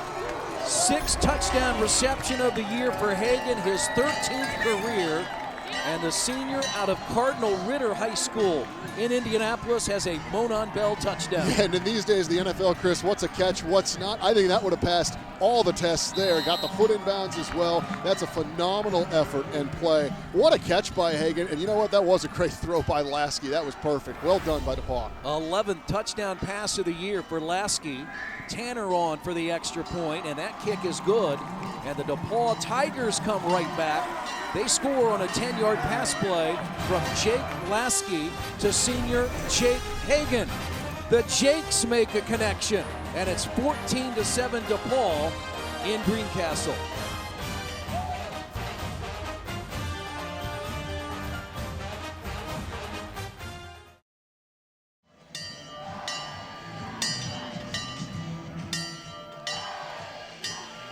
DePaul is back on top, 14-7, as Jake Lasky finds Jake Hagan from 10 yards out. And the Tigers here in Greencastle lead 14-7. We're at Blackstock Stadium. The field is also named after Nick Morosis, the longtime DePaul coach who continues to volunteer as a staff assistant for Bill Lynch, and I know you know Coach Nick very well. You played for him. Yeah, absolutely. Love my time here at DePaul playing for Coach Nick. Just an all-time great here. And a funny story, before the game, I saw Coach Nick back behind the stadium, and he looks at me, and Coach Nick calls everyone Chief, says, "Hey, Chief, I can't find my sideline credential. I got to call my wife. You think they'll let me in?" And I say, "Nick, just point to the scoreboard and tell them there's my credential. And if they need anyone to ask, tell them to come to me, and I'll tell them to let you on the sideline." So classic Coach Nick. You got to love it, baby. That's what he used to say, and you got to love that man. Jeremy Nutter back to kick off for the 2nd time for DePaul, and that's Downing that fields it inside the 5. He has some running room across the 20, 25, and he's met head on by Connor Perkins, who makes the stop. And it's a 14-7 DePaul lead. For more on the longtime coach, Nick Morosis, here's Jeremiah Johnson. JJ? Coach Nick, 80 years old. He said a little bit later this year he's got a special reunion. He was an IU assistant coach on the Rose Bowl team. And another story about him having to not have his credential or have to be escorted out. A couple of weeks ago, a cold practice, rain. Coach Lynch was like, I think Coach Nick needs to get out of here. He's 80 years old. I don't want him to be out here in this bad weather. And he didn't really want to go. And he eventually just had to make him leave the practice facility, leave the stadium. Coach Lynch told me some freshmen looked at him with eyes wide open. They said, "You're kicking out the guy that's name's on the stadium?" Well, sometimes you got to make sure he stays healthy for the 124th Monon Bell game. That's Ryan Price that knocked that pass away. 2nd down and 10 Wabash. Coach Nick, just for so long, was DePaul football, and I think my biggest regret was not that we didn't win the Bell game my senior year, but that we didn't win it in Coach Nick's last game, unfortunately. So what a tremendous individual, a great coach, and to see him around the program and doing what he's doing, look at him there, just into the game every play. A tremendous, tremendous individual. I mean, so many great coaches in the rivalry. I think about Wabash, Stan Parrish, Greg Carlson, and that pass is complete. Baresh has it, and that's a Wabash first down. Now, they're going to say that he was down. The DePaul players are saying that it should be Tiger football, but they'll say Baresh was down. 1st and 10, Little Giants at their own 41. This was a great catch by Baresh. Krupe got a hand in there on it, but that was very, very close. Let's take a look here. DePaul may have a beef. Yeah, that looked like that was falling. No replay at the Division III level, but that should have been DePaul football. Avant. He and Ike James split the running back duties for Wabash. Yeah, we'll take one more look, and you'll see Baresh. Because Krupe did get a hand on that ball. It's hard to kind of tuck it away and secure, and tough to see from that angle. I think that first angle, though, showed that the ball was out. And if you're DePaul here, and they did just on this first down play, you pick it up, you move on. You know there's no replay. You can't let that get you down. A nice job on that last play. And for Wabash, take advantage of the gift and see what you can do on offense. And that was Zach Williams that had the football, but it stays with Wabash. Talking to Don Morrell early in the week, I asked him, how do you decide Avant or James? And he said, they really work it out among themselves as that pass is complete. And that's Kirby Cox. A 5'9" senior out of Indianapolis makes the catch. And now 3rd and short for the Little Giants. He said they really work it out, and as you said, they sort of alternate series. Yeah, they really do. You look at the stat sheet and you think, why would anyone else even play or need to play with Ike James? But Avant's really a nice compliment, a nice player in his own right, and they do really split time evenly and depending on the scenario. So, again, another big 3rd down coming up here for Wabash near midfield. And the one thing that DePaul wants to do is take away the big play from Wabash. Avant had an 80-yard run last week against Allegheny. He's had a 63-yard touchdown against Worcester as James has it, and James fights his way close to a Wabash first down inside DePaul territory. And that's what extra muscle and size will do for you on initial contact. That is not a first down, and James able to plow through the defender and lurch forward for the first down. Great play by Ike James. That's why he's out there on those 3rd and 2, 3rd and 3 scenarios, and Wabash gets a huge first down. Clock ticks inside 7 minutes. That's Don Morrell, the 2nd-year head coach, a 4-year assistant for the Little Giants. Such great tradition since the mid-'70s. Wabash has had one losing record. That was in 1990. They've been a dominant Division III program, a multi-year champion in the North Coast Athletic Conference. The pass is complete. Rashawn Jones has it, and a penalty flag, and that may be a personal foul against the Tigers. Yeah, that's a bad play right there after the whistle. Again, a team that doesn't make a lot of mistakes and commit a lot of penalties, and we'll wait and see, but it certainly looks like that's what that is. Nice job going down to get that one by Jones. You'll see he had to pluck it right off the turf. Yeah, that's a late hit. That was David Corey coming in. We're talking about this for a little bit, but Morrell's standing right there. He's not screaming and yelling yet. Well, the question would be, is it a targeting call? Right, because he did make contact with the head. And clearly the runner was down. Was it sort of in the normal course of trying to make a play? Was he already jumping at him? We'll see what the officials decide here. This could be a big 15 yards.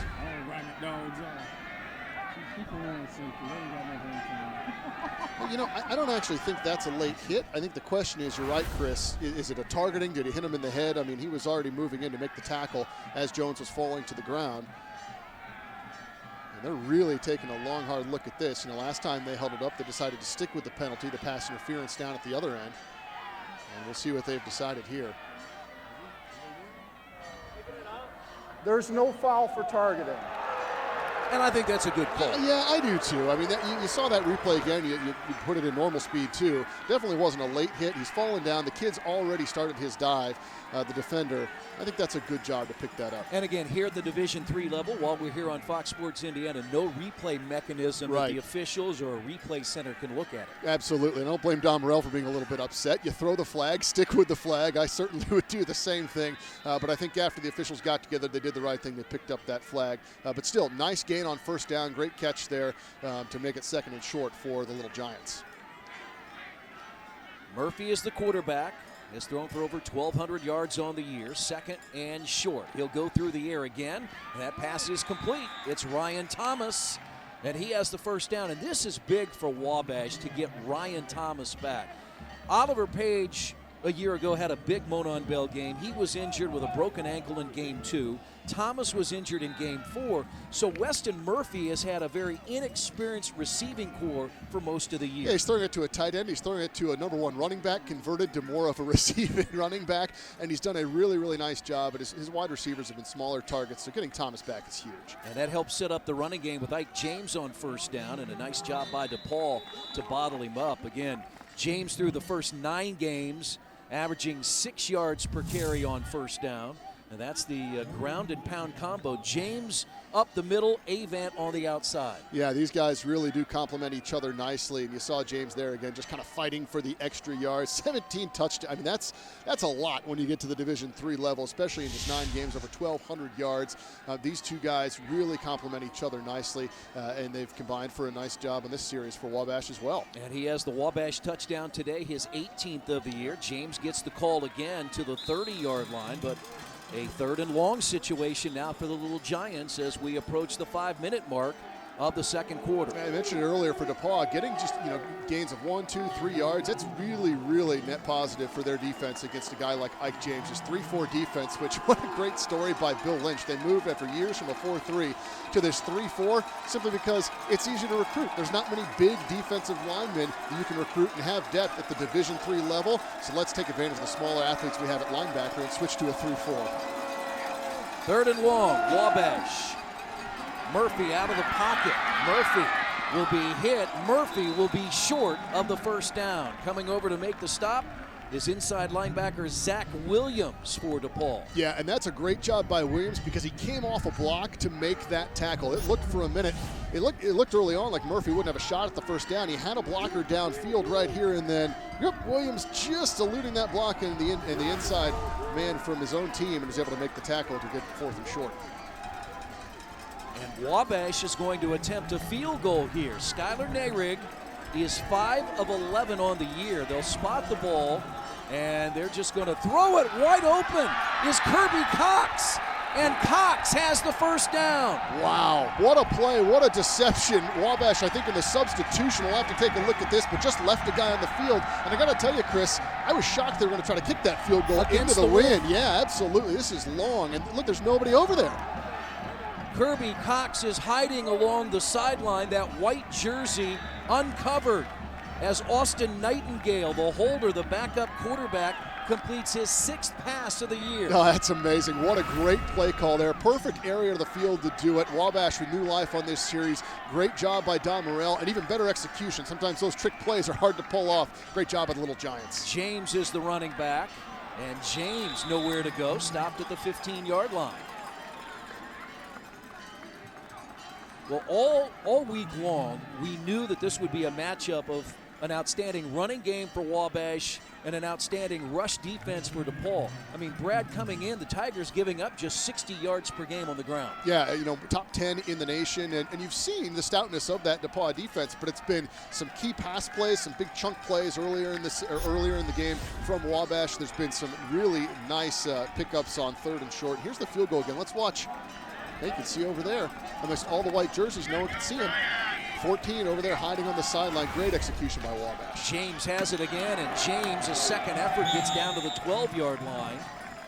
And 3rd down and long now for the Little Giants. Again, you saw Kirby Cox go over. Weston Murphy left the field. Cox was going with him and stopped just inbounds. And Chris, that's the advantage of being able to dress, over 100 kids there in white jerseys on the sidelines. You can really lose them in the scrum of the white jerseys over there. What great execution by Wabash on that. And now again, another big 3rd and long here in this game here for the Little Giants. Just 25 yards on 11 carries today for James, who comes in having rushed for 1,200 yards, and a timeout taken by DePaul.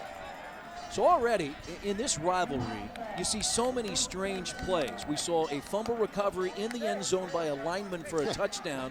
Now we see a fake field goal that the pass is complete to an uncovered Little Giant. Yeah, and we talked about Nick Monroe this earlier. That was always a hallmark, I think, of his DePaul teams. What will they pull out of the hat? What trick plays will they do? We've seen Wabash do, succeed in several trick plays over the years. So you're right. It's either a trick play, it's a crazy play, it's something you're not expecting, and we're not even a half into this game. And you mentioned the fumble recovery on offensive lineman, that field goal fake right there. So the Monon Bell certainly has it all, and it's fun to watch when these teams are executing on plays like that.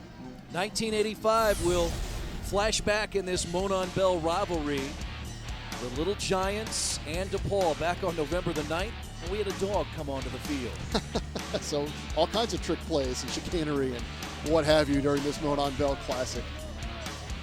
I don't know if that was was that a DePaul dog, a Wabash dog, a stray dog maybe from here in Greencastle, but it was a 28-8 win that day in Greencastle by the Wabash Little Giants. Again, Wabash has won the last 4 here. DePaul's last win here against the Little Giants, 2007. They won 24-21. 3rd down and 8. Murphy has some time, and that pass is short. It's incomplete. And now will Don Moreau go for it, or will he bring in his kicker, Skylar Nayrig? You continue, and the kicking team will come on. You can bet DePaul will be watching closely over on the sideline there. Make sure no trick plays again. But what a great job that time of pressuring the quarterback by Chandler Nicholson of DePaul. DePaul started to get after Murphy just a little bit more here in the second quarter, and that time the pressure led to the poor throw by Murphy on the 4th down. Nightingale will spot the ball. It'll be a 30-yard attempt for Nayrig, who is 4 of 5 between 20 and 39 yards this year. And it's a fake.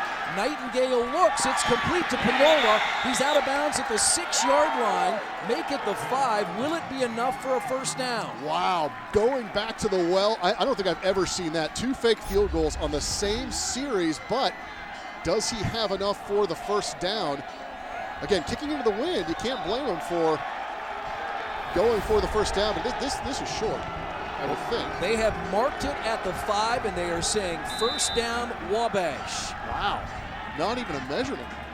So the Little Giants pulled 2 tricks out of the playbook on the same series, and Bill Lynch is wondering why there's not a measurement. Yeah, I thought, looking at where the sticks were, they had to get just inside the 5-yard line, but you got to give credit to DePaul and Don Morrell, or the Wabash and Don Morrell. 2 fake field goals for first downs. And now they give the ball to James. James fights his way.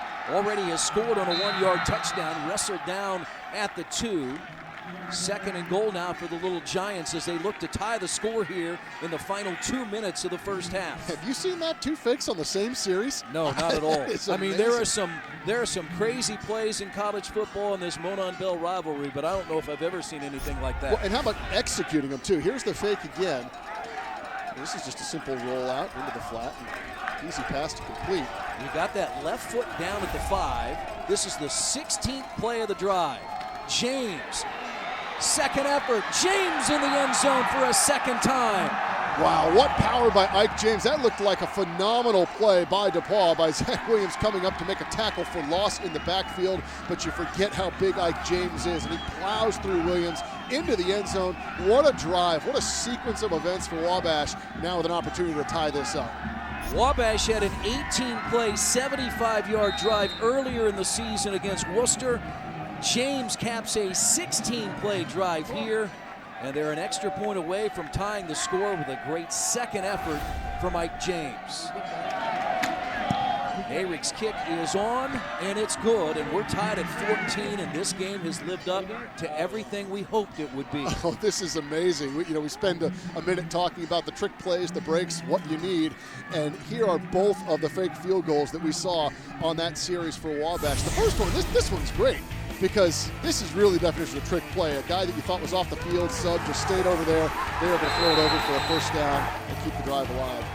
Now this one's interesting. A little more basic, roll out, throw it, but where was he out of bounds? That was the 6-yard line, maybe to the 5. That was very close. Surprised they didn't measure that one, but regardless, not only to call 2 fake field goals, but to actually execute on both, Chris. Phenomenal job at Wabash. All right, let's go down to the sidelines. More on the fake field goals. Here's JJ. So I was talking with Brent Harris, the outstanding sports information director for Wabash, and he said, I walked into Coach Morrell's office on Sunday, 6 days ago, and all he was doing was showing me fake field goal attempts. After they completed the first one, he came to me and he said, they've been practicing that one all week. After the second one, I said, that one too? He said, yes. He's been all about fake field goals this week. Practice paying off. Don Morrell was the coach at Laverne in California, his alma mater, and said, I could have stayed there as long as I wanted. He and his wife moved to Indiana, and now he's the head coach of the Wabash Little Giants. And you couldn't ask, for not just great coaches, but nicer men and leaders of kids and students in both Don Morrell and Bill Lynch. These guys are built for coaching at these two institutions. Great individuals and great coaches. And a kick taken by DePaul, and that is Logan Green. And Green gets to about the 23-yard line with 53 and 4/10 seconds to play. And the football for DePaul were tied at 14. In spending time with both coaches earlier in the week, I was fortunate. Was on the campus in Crawfordsville at Wabash, met Bill Lynch here in Greencastle, and both talked about the rivalry. And what Don Morrell told me is with the success of both of these programs, and especially in Crawfordsville, he goes, there's an inherent pressure that you face as a student every day. Both schools very demanding academically, but there's a pressure to live up to what each of these programs have developed. And for him to take these chances, it shows that as a coach, he's willing to do that for his team. Yeah, he told me that when they lost the bell last year, not only did it ruin the week, the month, it ruined Christmas. And it takes a lot to ruin Christmas, but there's a lot of pressure to bring that back, and he's showing the guts there on those 2 fake field goal passes. Lopez is the running back. And I guess the question will be, what will DePaul do? Will they just let the clock run and we'll head to the locker room tied at 14? It looks like they will. I thought, Chris, with the wind at their back, that they might try to air it out a little bit, those big wide receivers, but again, that's a difficult. Beautiful shot. We have a drone flying high above Blackstock Stadium here in Greencastle, expecting a crowd of somewhere between 8,000 and 10,000 today for the 124th edition of the Monon Bell game. 28 miles apart, Crawfordsville and Greencastle. They've been doing this a long time.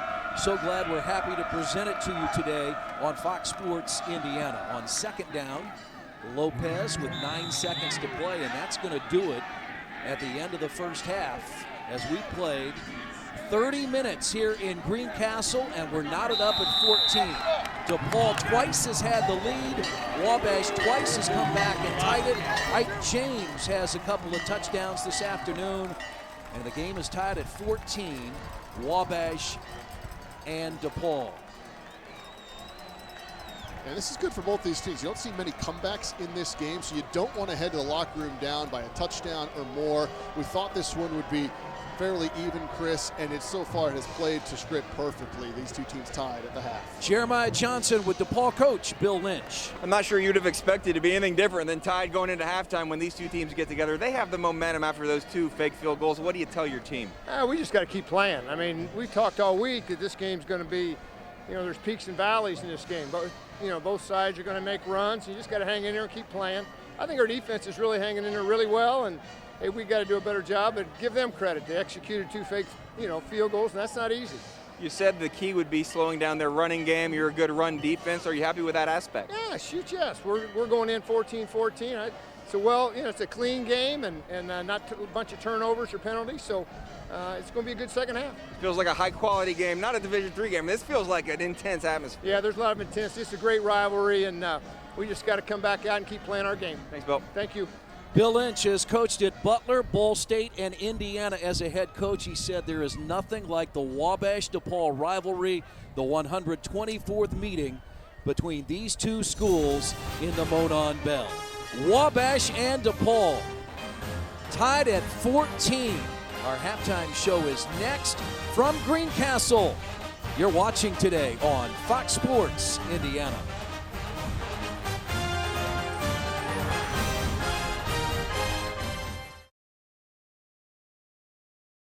Here are the stats. Wabash has rushed for just 78 yards. They average nearly 240.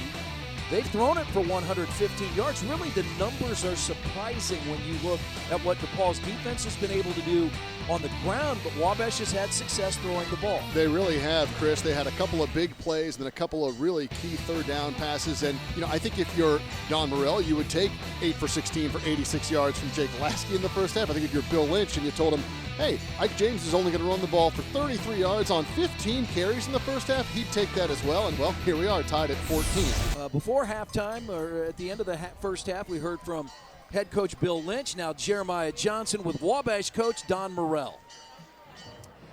Coach Morrell looking like a genius there, back-to-back fake field goal attempts. How much did you work on those in practice, and happy are you with the execution? We didn't know if we were going to have our kicker, so we had to do something, and they let him play, but we went ahead and ran the fakes.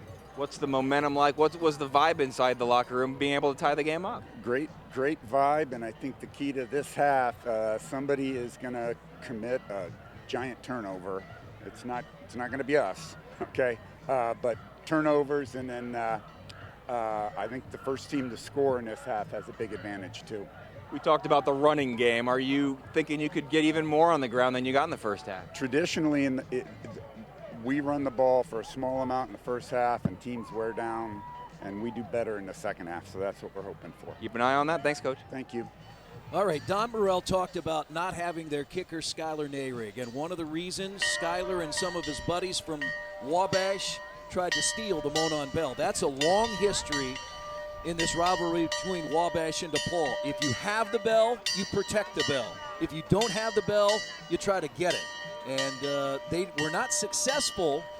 And so Skylar Nehrig, there was some question if he would be able to kick in this game. Well, so much underlying that story there, Chris. I mean, first off, imagine if Wabash goes on to win this game, and a big reason is because they have to run 2 fake field goals because they don't think they're going to have their kicker because he almost stole the Monon Bell. That'll go down in lore for Monon Bell history. But you look at the heist attempt and everything. This is what a tremendous story. And both coaches just said, you know what, nothing gets hurt, no property destructed. We understand it's in the nature of the rivalry. These 4 kids from Wabash had that thing rolled out of the Lilly Center here at DePaul. There was a pressure sense underneath it so that the authorities came and caught him, but they really did their research. It was a good heist attempt in the history of this rivalry. Back in the 1980s, there was no pressure. No. We didn't have anything like that. No, you got it off the pedestal and out the door. It was gone. Right, yeah, right. Yeah.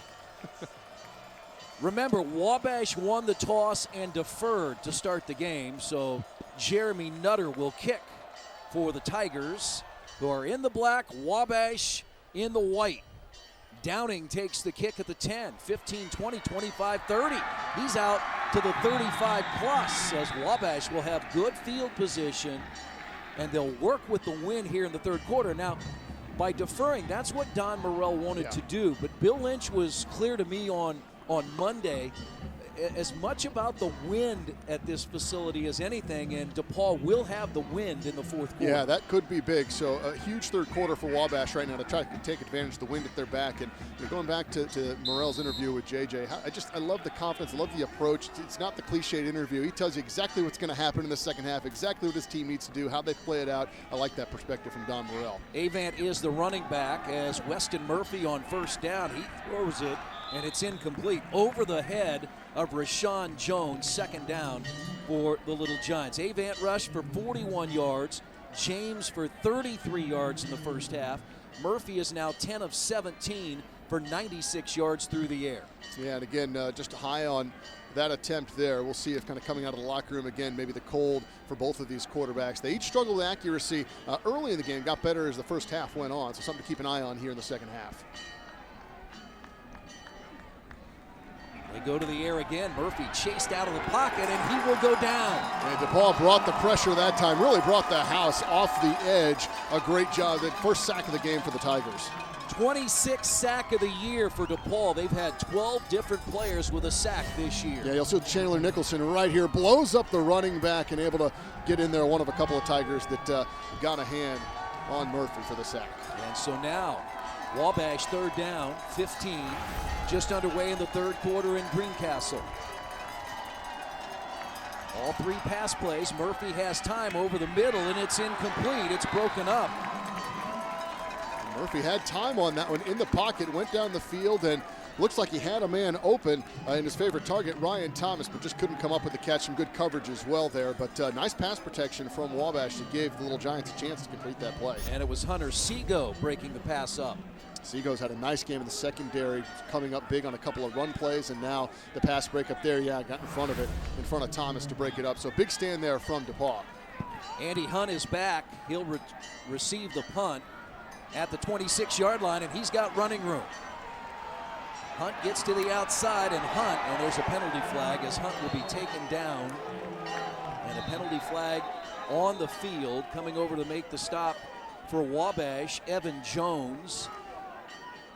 Yeah, that looked like it was going to be close to a block in the back, I think, on the, as Hunt tried to turn the corner. And I'm going to guess based on where and when they threw the flag, that's what we're looking at.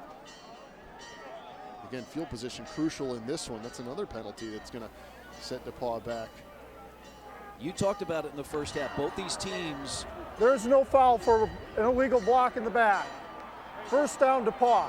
Wabash averages less than 5 penalties per game, and as Brad mentioned in the first half, DePaul less than 4. They are third best in the NCAA in that category. Yeah, I don't know how well they do in having officials throw the flag and pick it up, but clearly in this game, that's twice. And Don Morell all the way out near the numbers on the far side of the field. I think that's exactly what he's yelling at the officials about. If you're going to throw the flag, call the penalty. That's twice in a short amount of time now that some big penalties potentially against DePaul have been picked up.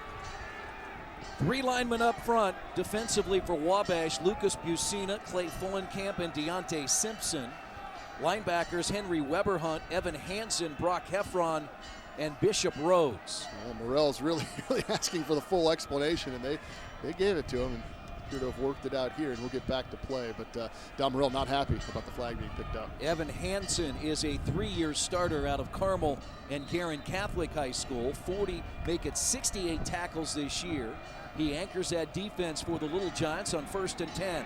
Lasky keeps it, and there's Hansen to make the tackle. Gain of a couple. We'll have to see, Chris, if Lasky really kind of gets going with the legs here in the second half. He had the one big run on the touchdown drive for DePaul in the first half, but hasn't done much besides that.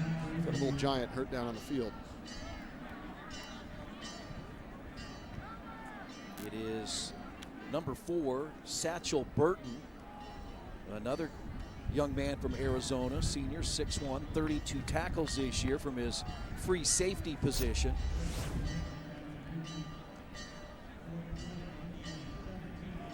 Yeah, that does not look good. And right away you saw several DePaul players actually in Wabash as well calling for the trainers from the Wabash sideline. Unfortunately for Wabash, it's a big loss too, because in the secondary they don't have a lot of size. Where they do is the safety position with Houston and Burton right there on the field, the 6'1", 193-pound senior. So that could be a pretty significant loss for Wabash if he in fact is done for the afternoon. Both coaches have talked during the week about turnovers. You heard Don Morell. The defenses have been good all year long. Wabash has forced 17 turnovers, DePaul 19. And DePaul, surprisingly, has turned it over 19 times. So they're even on the year in the turnover ratio. Wabash comes in +4. Yeah, I think Bill Lynch would tell you they turned it over 19 times, and 18 of them were against Wittenberg. Yeah. And that game was just nothing went right for the Tigers. But so far, clean game on the turnover front here for both these teams. But you heard Don Morell. It's not a matter of if, but when in this second half, and it's going to be big when it happens. Wittenberg came on the road in back-to-back weeks and beat both DePaul and Wabash in Greencastle and Crawfordsville. Lasky has the first down. He fumbles the football, and let's see who has it. The ball is loose. Don Morell talked about a turnover, and that ball was scooting free. Wow. And it looks like a big gain for DePaul as they recover the fumble. Wow, unbelievable. Right as we're talking about it, you heard what Don Morell said, and Lasky looked like that play was just about over. He's fighting for extra yards, and boom, the ball pops out. And fortunately for DePaul, not only do they recover, but they recover several yards downfield. Nolan Ayers eventually came up with a loose ball. About 3 or 4 different players on both teams had a chance to pick it up. Yeah, this is close. Not sure if we were able to tell right there. He looked like it was getting close to down, just fighting for extra yardage, and that could have been disastrous for DePaul. So still waiting on that first turnover, but really close right there for the Tigers. And a lot of times this field turf is like glass, and the ball just sort of scoots, and that's what happened. But a first down for DePaul, now inside Wabash territory at the 43. Andy Hunt Has some running room, gets to the 35, he's got a first down. And that's why you get the ball in the hands of your playmakers. Didn't look like Hunt would have a whole lot right there, but as he turned the corner, Chris, it basically became a punt return for him. That's what he does in the open field, makes guys miss. That's 2 big gainers in a row for the Tigers. Their offense is on the move. They really do need to get Hunt going here in the second half, even if just handing him the ball the way they did there, and a nice job of making several Wabash tacklers miss as he's able to pick up the first down. And another little giant is down on the field as you look at the second effort by Andy Hunt. We knew we'd hear it from Bill Lynch, but also earlier in the week, Don Morrell had one word for Andy Hunt, and that was playmaker. Yeah, he said he's the best receiver in the conference, bar none, when it comes to just the combination of hands and speed and playmaking ability. And Andy Hunt showing it right there. And Wabash, that's now 2 defensive players this series that have had to head to the sidelines because of an injury. And that is Jacob Helmer. He is also the backup free safety behind Satchel Burton. So they have lost those 2 players, at least for the time being. Yeah, absolutely. That's going to really test the depth of this Wabash secondary now. 2 players the same position on the same series. But you know what? That's why you've got a big roster, a lot of experienced players over there, and someone else is going to get their shot now in the Monon Bell game. First down and 10 DePaul. Ball at the Wabash 29. Daniel Lockey is the center for DePaul. The guards are Thomas Cunningham and Andrew Saunders. The tackles Nick LaChapelle and Jeremy Trudell. On first down and 10. Oh, and wow. there is Hansen coming in and wrestling Lasky to the ground. Oh, something went wrong there on the offensive line for DePaul. Hansen, a lot of experience in this game. Really a key playmaker on the Wabash defense. He comes up and makes a huge play after DePaul had gotten chunk yardage on their last 2 plays. Look, I mean, Hansen's in there. Lasky's lucky he held on to the football. Brad, we didn't mention his name in the first half, and now Hansen has his 4th sack of the year. He has 12 and a half for his Wabash career. A 3-year starter, a junior out of Carmel. Huge play after those 2 big DePaul plays and a couple of injuries. Wabash needed that. Second down and long. Lasky keeps it. Gain of about 2. And sets up a 3rd and long now for DePaul. 3rd and long. That was really the story of the first half for both of these teams. DePaul definitely out of field goal range right here. And probably you saw them in the first half do the same thing from this point of the field. Would look to do a little pooch punt here if they can't pick up a first down. But what gets interesting is if the Tigers can get maybe half of this yardage back and get inside the 30, maybe to the 25-yard line. So big play here for Lasky and the Tigers. Again, they're operating against the wind. Lasky has time, puts it in the air. It's incomplete, over the top, and too tall for the receiver.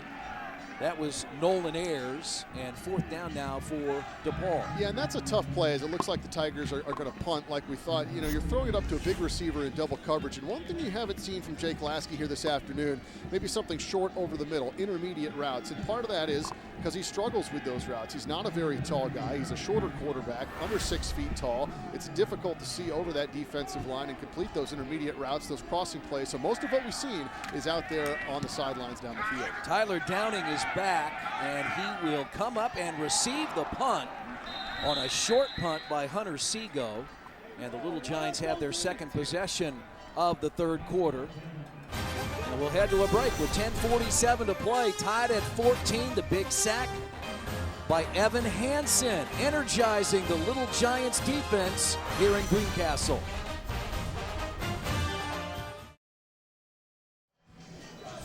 There are so many memorable Monon Bell moments. Let's take you back to 2001, a tie game, 14 seconds left. Jake Knott rolls around, heaves it towards the end zone, tipped ball. Ryan Short comes up with it. That snapped a 5-game DePaul win streak in the series. Wabash wins it 27-21. At that point, the series was DePaul 50, Wabash 49, 9 ties. But Brad, you were at that game as well. Yeah, I was at that game, and I was actually in the radio booth my sophomore year at DePaul before I ended up switching and actually putting the pads on and playing football. And it's a good thing we don't have the audio of that game, because when Short came up with the ball, student broadcaster Brad Walker-Merker just yelled, "Oh, bleep." And that was one that was lost for all time, probably for the better. Ike James has the carry on first down. You know, that's very interesting, Brad. You had never played football until your junior year here at DePaul. Yeah, it's a great thing about, I think, being a Division III athlete. You know, in high school, I was a baseball, basketball player, cross-country runner, came here to play baseball at DePaul. I played for a couple of years and, you know, finally decided to make the switch. Wasn't playing a lot on the baseball team and always wanted to try football. Became a wide receiver and was able to play in a couple Monon Bell games and play for Nick Morosis. And it was a lot of fun, You know, so many people are broadcasters after their career. You went the other way. Yeah. You went broadcaster, and that's a sack. DePaul comes up with the stop. Kayvon Rahimi sacks Weston Murphy. And 3rd and long now for the Little Giants. Yeah, big play there from DePaul. We've seen him start to get more and more pressure on Murphy, but not able to get to him yet, you know, and really bring him down. So that's a huge play for the Tigers. And again, 3rd and long for another one of these offenses. Second possession of the second half for the Little Giants. And it's 3rd down and 12. Murphy now 10 of 18, 96 yards through the air on 3rd down. He'll step up in the pocket, throw it over the middle. It's incomplete. Intended for Kirby Cox, and a punting situation on 4th down for Wabash. That's another one that's almost intercepted. Chandler Nicholson looked like he had a shot at that for DePaul. And then the pass almost completed. Some good time there to throw the football for the quarterback, Weston Murphy. But again, a big sack by DePaul. Neither one of these offenses seem to be able to get away from these 3rd and long scenarios, Chris, and that's something we'll have to keep an eye on the rest of this game. Nicholson had a big week last week in the win against Canyon. He recovered a fumble, had an interception. Alex Marr, his punt will be short. No chance for Hunt to field, and it goes out of bounds, and DePaul will have its second possession of the second half. Yeah, Chris, I think back to the story real quick. I think I figured out why they put me from the broadcast booth back onto the football field. When you're yelling profanities, it's usually an easy way to end the broadcast career. But you know, that game is just one of so many great moments in this historic rivalry. Whether it's, you know, late heroics like, you know, that game, or last year we saw the Hunt brothers connect in the final minute, Jordan Haverkamp's field goal several years back here at Blackstock Stadium to win it in the final moments. The trick plays, it's all of what adds to the lore, and everyone has their own kind of Monon memory or moment. Whether it's a play, it's a game, it's an individual. Just classic tales that add to this rivalry year after year. 1st down and 10, Lasky for DePaul. They have it at their own 42. He's going to roll out of the pocket. He has some time. He throws it to the sideline. It's incomplete. Let's get an injury update on the sideline with Jeremiah Johnson. We saw a couple of Wabash injuries on the last possession defensively. Number 4, Satchel Burton, hamstring injury, but his return is probable. Meanwhile, Jacob Helmer, right shoulder injury, he is out. Now, Burton, while his return is probable, he is not on the field right now, so we'll keep an eye on that Wabash defensive backfield. Yeah, so good news there that both guys look like they may be able to come back. 3 wide receivers. Ryan Walters is wearing number 29 for Wabash. He's out here matched up on the near side as a 3rd and long situation now for the Tigers. Yeah, DePaul really just can't get anything going. Lasky had a couple of nice runs in the last possession there. Nothing, and you know, still looking for a big pass play to Andy Hunt. It's been a couple of series since he's been able to connect on some of those outside routes to the taller wide receiver. So again, 3rd and long now for the Tigers. Wabash has the veteran cornerbacks in Parks and Walters on the outside as Lasky looks up top, and it's incomplete. Good coverage by Parks. He was running stride to stride with Nolan Ayers. A year ago, we saw a shootout, 37-34, almost 1,000 yards in total offense. Today, here in Greencastle, it's the defense that is the story. Yeah, absolutely, Chris. You know, we made mention of it at the top of the broadcast. 7 Monon Bell stars combined for the 2 quarterbacks last year. 0 going in for Murphy and Lasky, and maybe we're seeing that a little bit with these 2 offenses. But again, a lot of football left to be played, and a tie game. It should be a good rest of the way. Seago back to punt, and he gets it away. It'll be a short kick again against the wind and get a Wabash bounce. Let's see where they spot it. Probably about the 26-yard line. And that's where Wabash will have it. It's 3rd possession of the 3rd quarter. Still tied at 14 in the 124th Monon Bell Classic.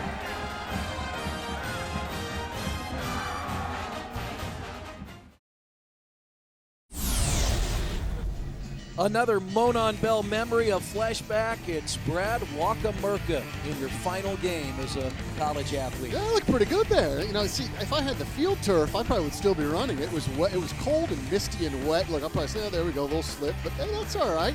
You know, a few plays, I was able to get in and make some positive yardage. We don't have to get rid of the score up there. It was not a good day for DePaul, but it was fun. It was, you know, I missed the days of the old mud. By the end of we practiced on the field. By the end of the season, this thing was shot. The field was just, you know, all torn away. But it was fun to play in this game, and you know, just be able to contribute was it was a memory of a lifetime, and certainly something I'll never forget. Brad Wakamerka, DePaul alum. I'm Kristen Airy, Wabash alum. Glad to be with you as a part of this 124th Monon Bell Classic. Jeremiah Johnson down on the sidelines. Weston Murphy on first down. Avan, nowhere to go. Loss of a couple. And second down and long. And you've seen this. We thought that Wabash had some momentum at the end of the first half, the 2 trick plays. But now it's turned into a slugfest here in the third quarter. It really has. And I mean, I think, gosh, the next team to maybe get 5 or 6 yards on first down would be doing themselves a big favor. Neither offense has been able to really get themselves in, you know, second, third, and manageable situations. The DePaul defense really stepping up against the run. Like James hasn't been a huge factor other than around the goal line. Murphy, it's incomplete. It was intended for Rashawn Jones, and now third and long for Wabash. You look at the score, even at 14. The stats are about even as well. Both teams have 10 first downs. Wabash has 186 total yards. DePaul 178. Remember, a year ago, they combined for 993. Yeah, this is definitely different than the game was a year ago. The one similarity, though, a tight game right now, and right now anybody's ball game. So again, big third and long here. We'll see what Don Morell and the Little Giants dial up. Murphy chased out of the pocket. Murphy will be shy of a first down, and there's a penalty flag. Matt Krupe came in with the late hit. Now Bill Lynch is not happy at all down on the near sideline. I think when you get 3 of them, they're probably not going to get picked up. So I think this one's a call that's going to go against the Tigers, and I have to imagine, again, maybe targeting or a shot to the head. Didn't look late. Murphy showed nice scrambling ability here that we haven't seen. And that's the question. He was trying to slide, and then Krupe came in and hit him, but he was not yet down. So you're right. I think maybe it was not a late hit. Personal foul with targeting. Defense number 45. It's a 15-yard penalty and an automatic first down. Number 45 has been disqualified from the game. Well, that is huge for DePaul. It's not Matt Krupe, it is Zach Williams. Yeah, that's still, I mean, regardless, who's a starter on your defense at this point in the game. That's really, really tough, because it's a football play. It's in the course, you know, the natural flow of the play there. I mean, I don't think he expected Murphy to be bent the way that he was. You'll see he's coming in, he tries to stay, and he's... So the official said 45, but it was really Krupe 34. It now, was. Krupe stays on the field, and it's Zach Williams that's had the lead. And that's, I mean, Krupe is the defensive leader for DePaul. That's significant right there. See if the officials go back and look at that at all. Yeah, because that was Krupe 34 that hit him. Yeah. No question about it. But there is Zach Williams, the junior out of Avon, Indiana, who has been disqualified from the game. And he was the guy making the tackle at the feet. Yeah, absolutely. And look at him. Let's see. He knows it wasn't his fault. He knows it wasn't him. And I'm sure he equally wouldn't want his teammate to be disqualified either, just mad at the play in general. But wow, the fact that they called the wrong number there, we'll see if that's a factor later on if Krupe makes some plays. Second down and 8. Murphy rolls out. His pass is complete. Thomas has the catch, and a Wabash first down inside DePaul territory. And that's a nice, comfortable play right there. A good throw on target. Thomas, the big target, able to haul it in. That should give Murphy some confidence right there that he needs. First real kind of nice pass play we've seen from either quarterback here in the second half. Fourth catch for Ryan Thomas. Again, his first game back after breaking his hand back in the 4th week of the season. Had 10 catches for 108 yards last year in the loss at home to DePaul. Murphy, and overshoots Thomas again. Oh, we might have a late hit here. Murphy was down on the ground. Flag came in. Nope. Going to be a hold. Okay. It was down on the ground, and the DePaul player in the backfield, he's still raising his hands, thought that he might have got caught for roughing the passer or a late hit, but it'll be a hold on the Little Giants. So both these Holding. teams. Offense number 67. 10-yard penalty. Repeat first down. And again, it's a different game. You look at the first 9 games, both Don Morrell and Bill Lynch's team not penalized. But this is a rivalry game, so it gets a little more heated and animated down on the field. Yeah, you're right, Chris. You see the big penalties, right? You see the personal fouls, the 15-yarders, some of the the pass interference. It's a physical, it's an emotional game, and both these teams now some big penalties the last couple of plays. Don Morrell was with Jeremiah Johnson before the second half. He felt the team that scored first in the second half had the advantage. Wabash trying to do that right now. Murphy scrambles out of the pocket. He'll go down. A loss back into Wabash territory. That one's dangerous right there. Murphy running back in towards the pressure too. Probably should have tried to throw that one away. Not able to do it. Tries to make something of it, and nothing but black shirts there. And that's Krupe. He's like a cat with 9 lives. I guess he is. He's already made some big plays too, and you really have to feel for Zach Williams too. Disqualified from the game. It's the rule, obviously, in college football. But not only was the call questionable in his mind, but he wasn't even the right guy. So you feel for Williams down there, who will be cheering his teammate Krupe on the rest of the game. Avan is the running back. He gets the handoff from Murphy, and he has nowhere to go. Dives to the midfield stripe and comes up short at the Wabash 49, where it's 3rd and long for the Little Giants. That's a great play by Avant, though, showing the athleticism here. I mean, this could have easily been a 5-6 yard loss. And then look at that juke right there, nice play, and able to dive forward for a couple of yards, and that could have easily set them back and made this like a 3rd and 28. Great crowd today here at Blackstock Stadium in Greencastle. The 124th meeting between Wabash and DePaul. And you're watching on Fox Sports Indiana. We're tied at 14. 3rd down and 20. Murphy throws to the near sideline, batted away, and that's Krupe who knocked it away. Intended for Rashawn Jones.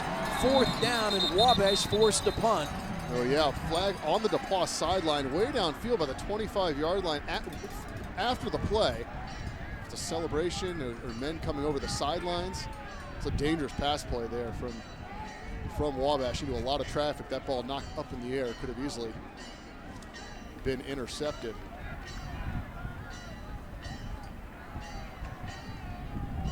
Again, Grant Henderson, our referee. Unless there was a receiver and a defensive back down there really jawing, getting after it late in the play. After the play, personal foul, number 64, offense, 15-yard penalty, and the down will be 4th down. Jake Slager, left tackle, sophomore for the Little Giants, called.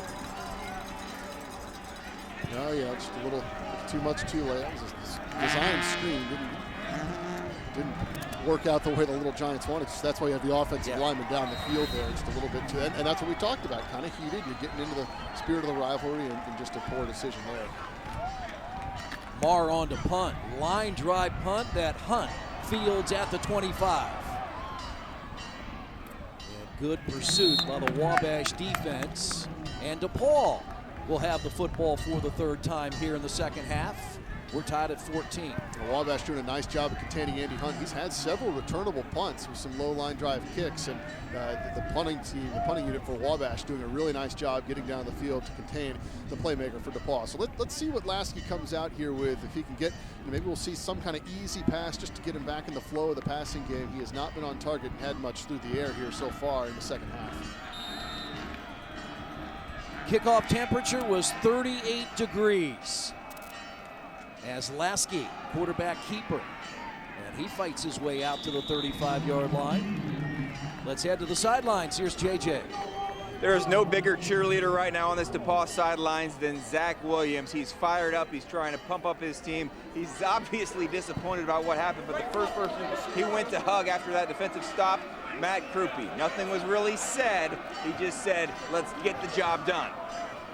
And if you think about Williams and Krupe, When they were in high school, they played against each other. Coopy at Westfield, Williams at Avon in the same conference, and we've talked about that. I mean, on both sides, both Wabash and DePaul, these guys played high school football against each other. Some still do. Some are now teammates. Yeah, and the good news for Williams, too, he's only a junior, so he'll have one more shot at this to come back, after getting kicked out there and the refs called the wrong number. We talked about, those stories that go on forever. I have a feeling those guys will remember this one for a long time. They'll probably be laughing about it 10, 15 years down the road, but right now the focus for Williams just on supporting his teammate and getting a win. 3rd and short, 3rd and 1 for DePaul. Lasky, and will not make it. It was Bishop Rhodes blitzing from his outside linebacker position. A little extracurricular there between Hunt and the defensive back for Wabash, Brian Parks. But, Hunt was kind of running like he had the ball, too. So I think no harm, no foul on that one. But how about the blitz on the outside there? The pressure from Bishop Rhodes. He's so quick. He leads his team in sacks. Coming off the edge there, he really is a guy that can get after the quarterback. He got a great jump on that snap. And then you saw Rhodes and Hunt slap hands together. It is a rivalry, but great respect between these two teams and these two institutions. And that was, Parks was saying, Andy Hunt, if you're going to run, I'm going to tackle you. Absolutely. I don't blame him at all. Again, no harm, no foul on that one. Good job by the official to let that play out. Seago back in punt formation and fielded by Tyler Downing. And Downing, after a 3-yard gain, gives Wabash possession of the football with 3:42 to play in the 3rd quarter. I can't figure out Downing as a return man. Every time I think he's going to call a fair catch, he runs up, catches the ball, and gets hit. And every time I think that he's going to run with the football, he calls a fair catch, but he's held on to the ball every time, doing a nice job. And I mean, for Wabash, that was a quick 3 and out by that defense. Well done, because you need to give your offense at least one more opportunity here with the wind at their back and 3:42 to go in the quarter. Brad, and where these teams are, especially last week, both teams are experienced in playing from behind and coming back. They both had to do it last week. DePaul winning at Kenyon, Wabash winning at Allegheny. James on 1st down, out to the 35-yard line, and the DePaul defense has done a great job containing both Avant and James. Yeah, they really have done a nice job. You kind of have that sense of it's only a matter of time maybe before James breaks one through, but this DePaul defense, again, top 10 nationally against the run. They're doing a nice job of containing the big play. They've only allowed one run over 40 yards on the season. That's what Don Morrell told me this week, too. He said, we'll just try to keep grinding, but we don't expect to get very many big runs against this team. James on 2nd down to the 39-yard line. That's a gain of about 4, sets up 3rd and short for the Little Giants. Yeah, that's a nice run by James, and 2 in a row in a sense that you give your offense an opportunity to really open the playbook here. 3rd and short, we haven't seen much of that. You can maybe get your quarterback rolling out. They've done that a couple of times successfully so far in the second half to hit something in the flat. Or again, you just give it to one of the running backs and say, hey, go pick up 3. 3 wide receivers for Wabash on 3rd and short.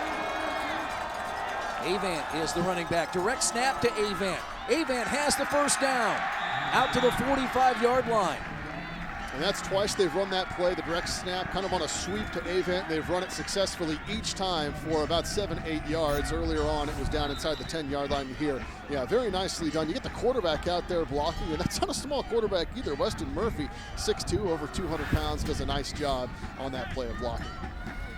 When I talked to Don Morrell earlier in the week, and we talked about the different offenses, more of the spread for DePaul, he said, hey, we're a lot like Wisconsin. We'd like to line up with 2 tight ends, sometimes with 2 running backs, as they show here with Pinola, the fullback, in front of Avant, and Avant just powers it to the 47-yard line. Yeah, you get the sense this might just be the ground and pound drive for Wabash, of course, unless they need to kick a field goal, and then all bets are off. But, showing their 4 straight runs, the 1st down, and then a nice couple of yards here on this 1st down. So Avant, James really starting to get it going here in this drive. Wabash tied it on a 17-play, 72-yard drive that ate up 7 minutes and 12 seconds at the end of the 1st half.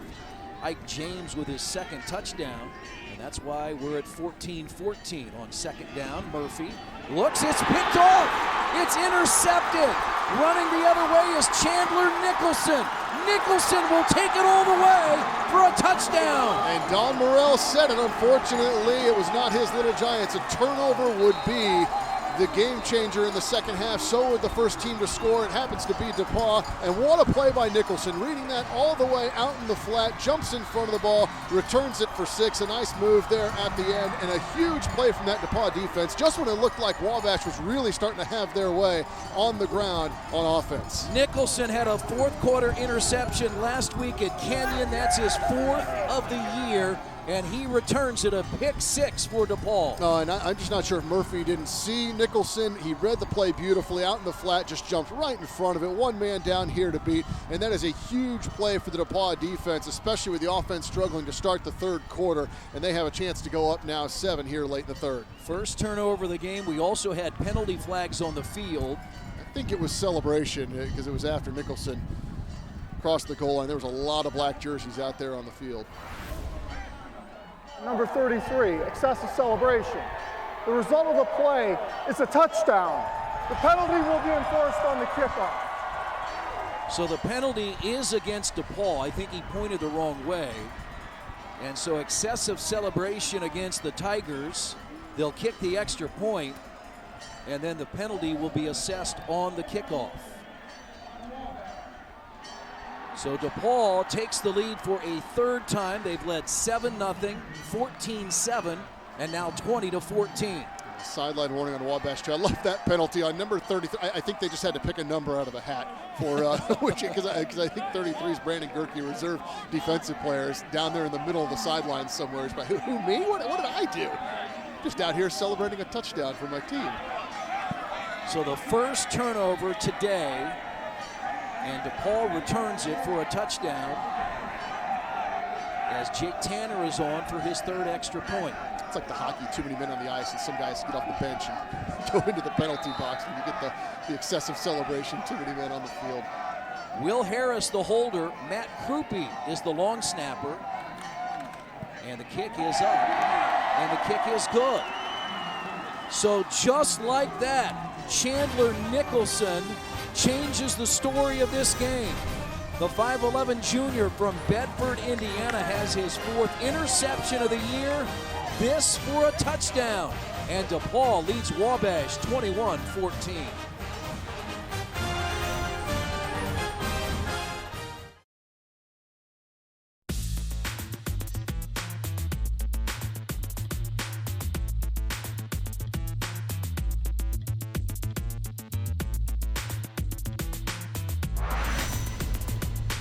So many great games, so many great stories. Wabash and DePaul meeting for the 124th time today, 107th straight year, and DePaul on a 52-yard interception return by linebacker Chandler Nicholson.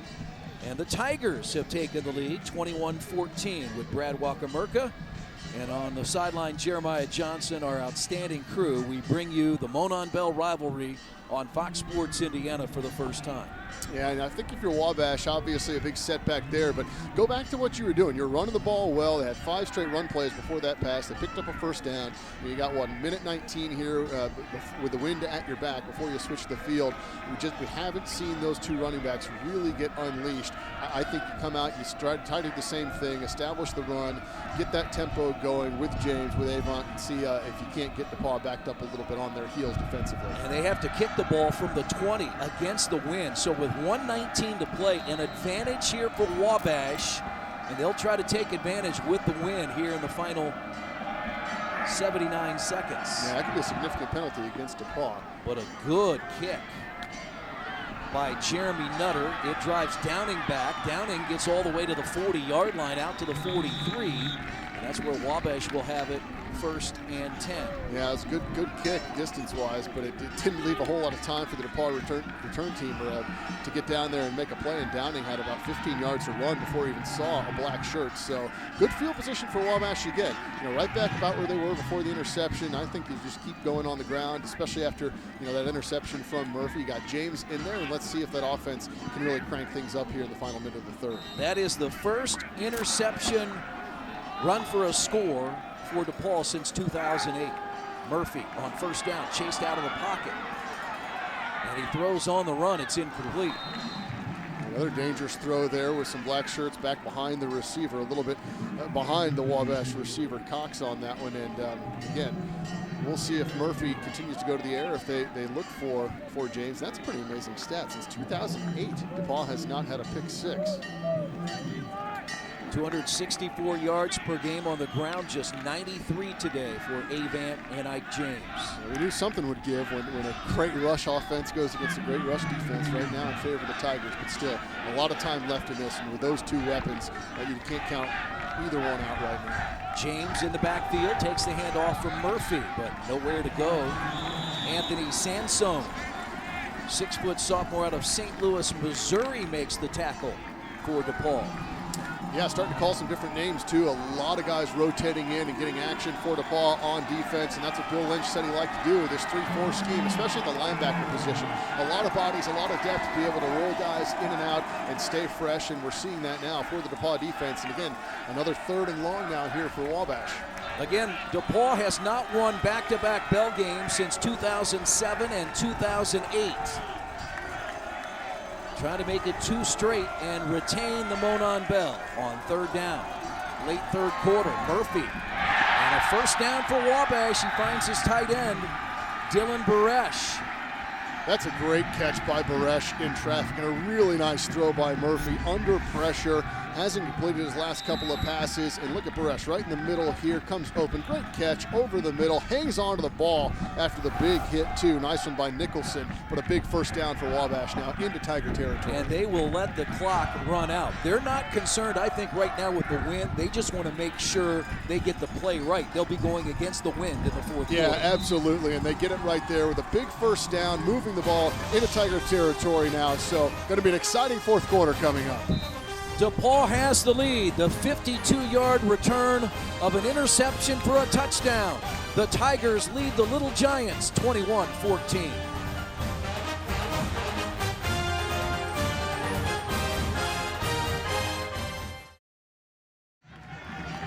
14-14 was the halftime score. DePaul has added a touchdown in the 3rd quarter on that 52-yard interception returned by Chandler Nicholson. Our quarterback comparison today, Weston Murphy, the Little Giant QB, 12 of 25 for 120 yards, and that interception, Jake Lasky, 8 of 19 for 86 yards, as this has been a defensive battle today here in Greencastle.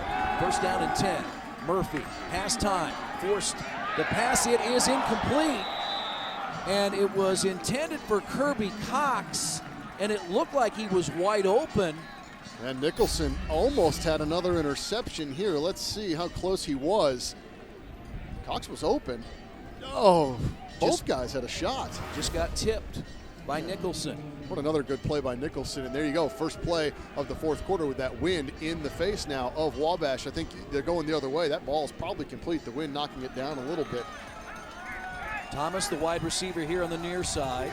On 2nd down, James is the running back. James fights his way inside the 40 to the 37-yard line, a gain of 5. That's a nice way to come back, running behind that big right side of the offensive line, coming back there on 2nd down to make 3rd manageable here and really give Wabash options. Nice run by James, nice blocking up front by the Wabash line. Ike James started the day as number 5 on the Wabash single-season rushing list, coming in with 1,232 yards. 2 touchdowns today, number 18 and 19 on the year. James keeps it and will be denied the 35-yard line. Stopped at the 36 for a gain of about 1. Yeah, just no momentum running forward that time. The DePaul defensive line kind of blowing that play up from the get-go. And James really would have had to just do everything on his own to pick up that first down. So here we go, 4th and 4. We'll see what Don Morell decides to do, and it looks like the punting unit. So it was a decision time, but Alex Marr will come on. We think they're going to kick. I guess we should put that qualifier out there after the 2 fake field goals in the first half. And that led to the scoring drive and the touchdown by James that tied it at 14. Marr will punt it to the corner. And that ball will be downed at the 1-yard line.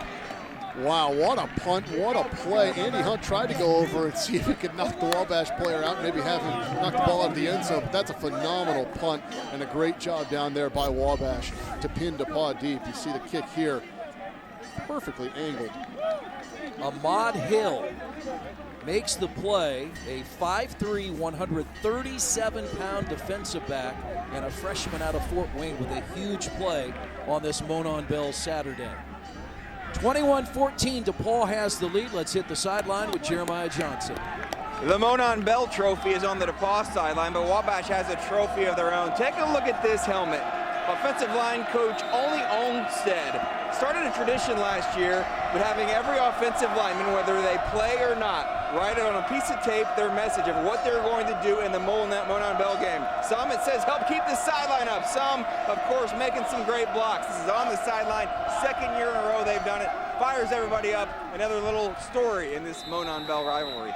James Deaton trying to push the pile, but gets nowhere. The ball will stay at the 1-yard line. Second down and 10 as Wabash has DePaul pinned down deep in their own territory. Yeah, this is a huge series right here in this ball game. Now they're into the fourth quarter. DePaul up 7. Wabash has a chance to really keep them deep right here and get excellent field position, or possibly even grab 2 points with a safety. Not a whole lot of options offensively for DePaul here, and especially after getting nothing on first down, just trying to get some net positive yards the next 2 plays. Play clock winding down inside 10 seconds now. Deaton is the running back. Lasky's going to throw on second down. Lasky escapes and tripped up at the 3-yard line. Yeah, that's where being decisive is a key element for any quarterback, because Lasky immediately felt the pressure, saw it, and knew he had to get out of there. No play to throw the ball. Can't throw it away in the end zone either. He'll take a safety. So look, immediately dive, just get to the green at that point, Jake says. He does, and picks up a couple of yards. And that was Evan Hansen making the stop. And now third down. Hansen's really starting to make his name felt in this ball game. A sack earlier, a couple of nice plays, some good pressure there, and we'll see what DePaul tries to do, if they maybe just have Lasky take it out again, or if they will put the ball in the air. Play coming in from the sideline for Lasky, the senior quarterback out of Harrison High School in West Lafayette. He'll simply run the football, and Lasky has the first down. What a play. That is a huge, huge play for the Tigers, and a backbreaker for Wabash right there. You have the Tigers backed up. Lasky's keeping it. He's just got to get him down. DePaul's going to punt no matter fourth and how short it is, and there Lasky able to use his legs, pick up the first down. A huge play by the DePaul quarterback, his best play, biggest play of the second half. A 13-yard run for the senior gives DePaul some breathing room now.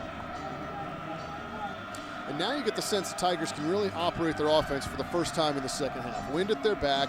They're out from, the shadow of their own goalpost. So an opportunity here to open the playbook, throw the ball, run it, use Lasky's legs. A big series here coming up for Wabash to try to get the football back. And DePaul has gone to the 2 tight end formation on first down. Lasky keeps it, and Lasky wrapped up at about the 24-yard line. Gain of 3. And DePaul now taking all type of time off that play clock. Yeah, you wonder, there's still double digits left. You're only up by a touchdown, so I don't think you're totally chewing the clock yet at this point. Probably need some more points to get there. But if they can get 3 or 4 yards a pop, gladly Bill Lynch will take that and continue to do so. Again, Jake Lasky set a DePaul career record with 500 total yards earlier this season, taking over the quarterback duties after starter Matt Labus was lost for the year with a knee injury. Pass complete. That's Jake Hagan.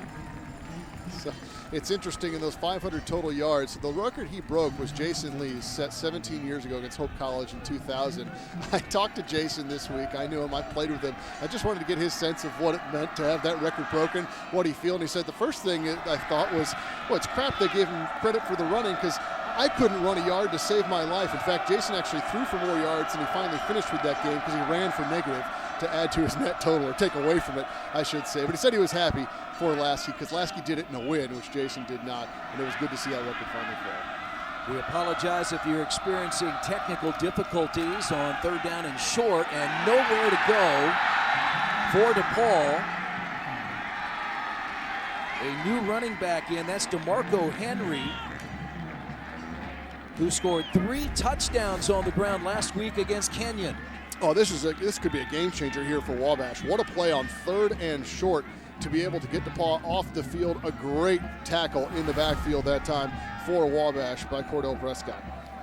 So a big third down run by Lasky gave him some breathing room at the 21. Now forced to punt with Hunter Seago, and a 21-14 DePaul lead. Flag, looks like the kicker was hit. Bishop Rhodes trying to block the punt. Hunter Seago, and a penalty flag, and that should give the football right back to DePaul. Yeah, it looks like they're going to call a personal foul, but regardless, it's only 4th and 4, so it's going to be a first down either way, and that is a killer for Wabash after a great stand there. Would have had good field position. During the kick, personal foul, roughing the kicker, number 10 of the defense, 15 yards from the previous spot, and an automatic first down.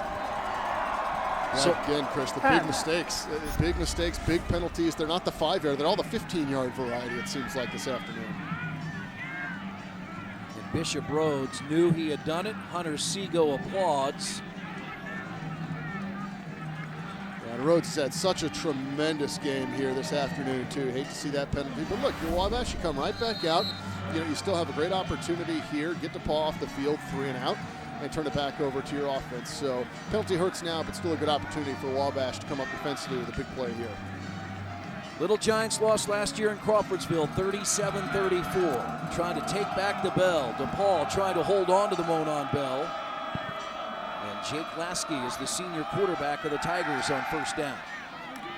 He looks deep, intended for Hunt. He overthrows him, and a penalty flag.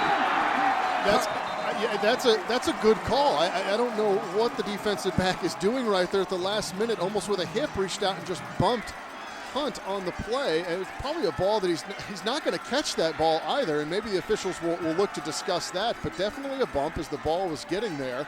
Just not a heads-up play. That's 2 in a row now for Wabash. Pass interference, defense number 26, 15-yard penalty, and an automatic first down. Artie Akiwa is the guilty party. And watch, you'll see here, Akiwa kind of at the last minute just comes over and reaches out and is more with his hip, just bumps Hunt. And that's really, really tough because that's a ball that's probably not going to get caught though.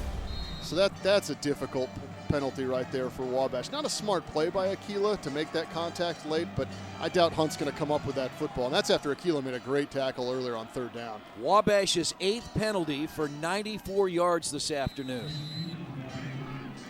And the Little Giants came in averaging just under 5 for 43 yards. Yeah, it's amazing, really. Both these teams so disciplined and have racked up a few more penalty yards than either coach, would have liked to see. The punt, definitely, a personal foul that we just saw a few moments ago.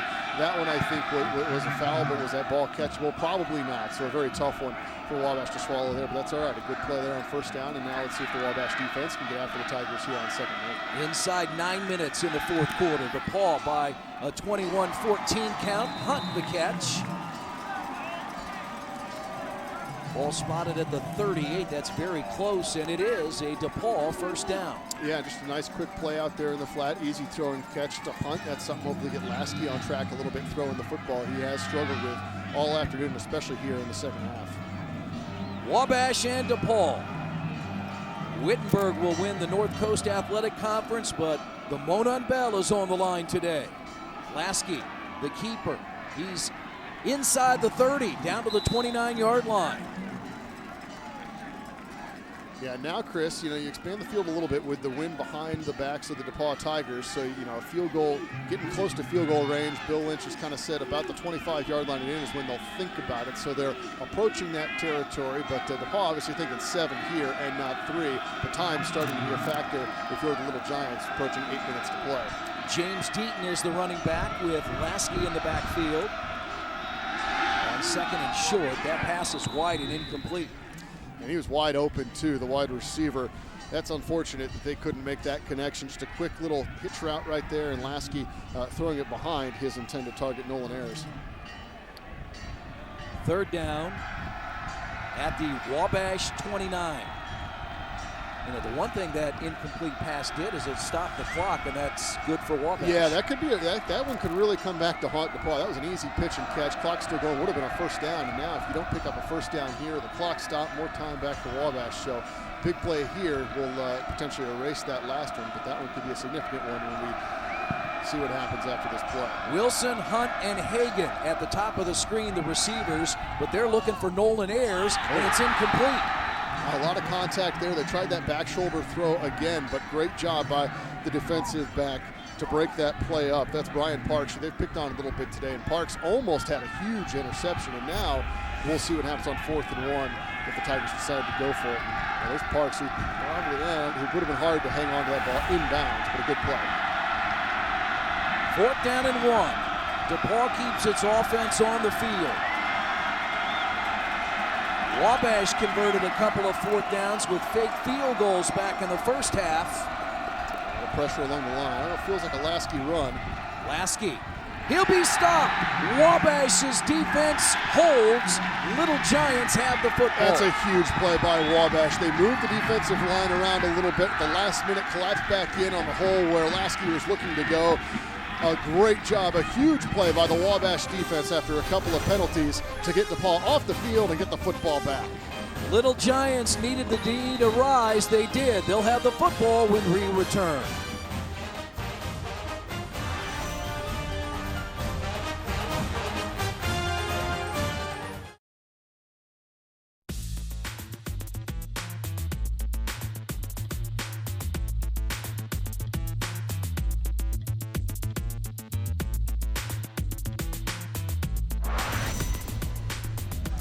You know, Brad, days off are overrated. Jeremiah Johnson and I, of course, you see us about 3 or 4 times a week covering the Pacers here on Fox Sports Indiana. Day off, game tomorrow. The Houston Rockets and the Indiana Pacers, and we're glad to be joining you and the entire crew for this 124th Monon Bell. Yeah, I'm glad you guys didn't bring the snow from Chicago down with you to Greencastle. It's cold enough, but at least it's dry down here. Pacers had a big win last night. JJ and I will be part of the telecast tomorrow at Bankers Life Fieldhouse in downtown Indianapolis. Wabash has the football. 1st down and 10. Trying to get some momentum. Murphy looks to the sideline. Murphy has a receiver, and Rashawn Jones cannot catch up to it. Yeah, I don't know. I'm still just surprised to see how often Wabash is going to the air and unsuccessfully when you've got these big running backs. But I guess it speaks to the DePaul defense. They've just been able to shut everything down that Wabash is doing. And he had a man there. That play had potential down the field, just overthrown by a half step. Crowd of almost 8,000 today here at Blackstock Stadium as Wabash and DePaul play. Wabash had won 7 straight before DePaul won last year in Crawfordsville, 37-34. It's the final Saturday of the Division III regular season each November as Wabash and DePaul play in this great rivalry. And you mentioned earlier, DePaul still a shot to make the Division III playoffs as an at-large. Wittenberg has already won the NCAC automatic bid, so the Tigers a lot on the line here potentially if they can hold on. James, the carry. James, the 40, the 45, and tripped up at the 50. David Corey made the touchdown-saving tackle. Yeah, and there's what we've been waiting to see from Ike James, just kind of emerging from a hole and boom, all the way down the field. And what a tackle by David Corey just to trip him up after what looked like might be a touchdown run. Corey coming over. Yeah, nice play there, but a big chunk play by James gets Wabash moving. They have it at their own 49-yard line. James dives to the 50. No gain for James. 2nd down and 10, Wabash. Anthony Sansone diving in, making a nice play to undercut James. Got him around the legs, right around the line of scrimmage. So great recovery by the DePaul defense after the long run by James. Nice play by Sansone. Rahimi, Miller, and Orison up front. We've also seen Sansone. Linebackers Harry Bell, Matt Krupe, Chandler Nicholson. Zach Williams was ejected earlier for targeting. Secondary of Price, Seago, Pep, and Corey for the Tigers. Avant gets the call. A gain of about 1, and now 3rd down and 9 for Wabash the ball at the 50. And what a second half of 47, Chandler Nicholson. Had the interception return for a touchdown, nearly had another, and they were able to wrap up a game for nearly no gain after another direct snap play, which was given to DePaul some fits so far in this ball game. And here we go, another big 3rd and long right at midfield for Wabash. Crowd on its feet. 3rd down and long. Running room. And the pass is incomplete. It bounced, intended for Kirby Cox.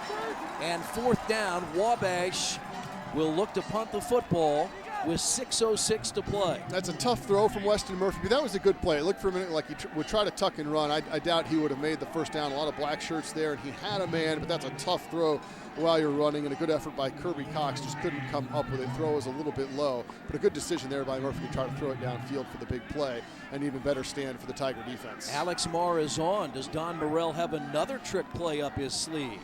Not this time. Andy Hunt will field and run. Hunt changes direction. Oh, Fires wow. the football. Wabash has it. And that's the killer that Wabash has been looking for. A huge turnover. Andy Hunt probably just trying to do too much right there, running backwards left and right, and stripped of the football, and Wabash in prime position to tie this one up. Don Morrell said it would be a turnover that changed it. Well, maybe it'll be 2 that factor big into the second half. Jaleel Granberry, wearing number 42, a junior out of Chicago, Illinois, comes up with the loose ball, and Wabash has the ball deep in DePaul territory. Wow, just a great team effort by the punt coverage team for Wabash. Leon Ivey there to poke the ball out when Hunt tried to change direction one more time. You see the despair on Andy Hunt's face sitting down on the bench, and now it's up to the Tiger defense to try to make a huge stand here inside their own 5. James, the running back, behind sophomore quarterback Weston Murphy. James into the end zone for a 3rd time. And that's how a good player takes advantage of a turnover right away. Ike James waltzing into the end zone. A huge turn of events here, and Wabash is about to tie this thing up. Wow, what a sequence of events, Chris, to see that happen. Wabash's turnover leads to an interception return for a touchdown. DePaul's fumbled punt leads to a 3rd touchdown for Ike James. Yeah, and we're looking at being all square again with under 6 minutes to go. Great blocking up front. Again, that big right side of the offensive line. James able to easily take it in. James now has 20 touchdowns, and the Little Giants will go for 2. Wow. Well, why not when you got Ike James the way he's powered in? We'll see if they hand him the football. But how about Don Morrell? 2 fakes and now going for 2. 21-20. Murphy rolls out. Pass is complete. It's good for the 2-point conversion. Wow. It's Kirby Cox with the catch. And the Little Giants lead 22-21. Wow, Kirby Cox, a minute after he couldn't come up with the other play, makes a huge catch, sliding to the ground. Chris, Don Morrell, this is amazing. You got to love his confidence in the second half. Kirby Cox, the senior out of Indianapolis and Cecina High School, catches the 2-point conversion from sophomore quarterback Weston Murphy. For the 3rd time, Don Morrell surprises the fans at Blackstock Stadium. And now in the 4th quarter, Wabash leads DePaul 22-21.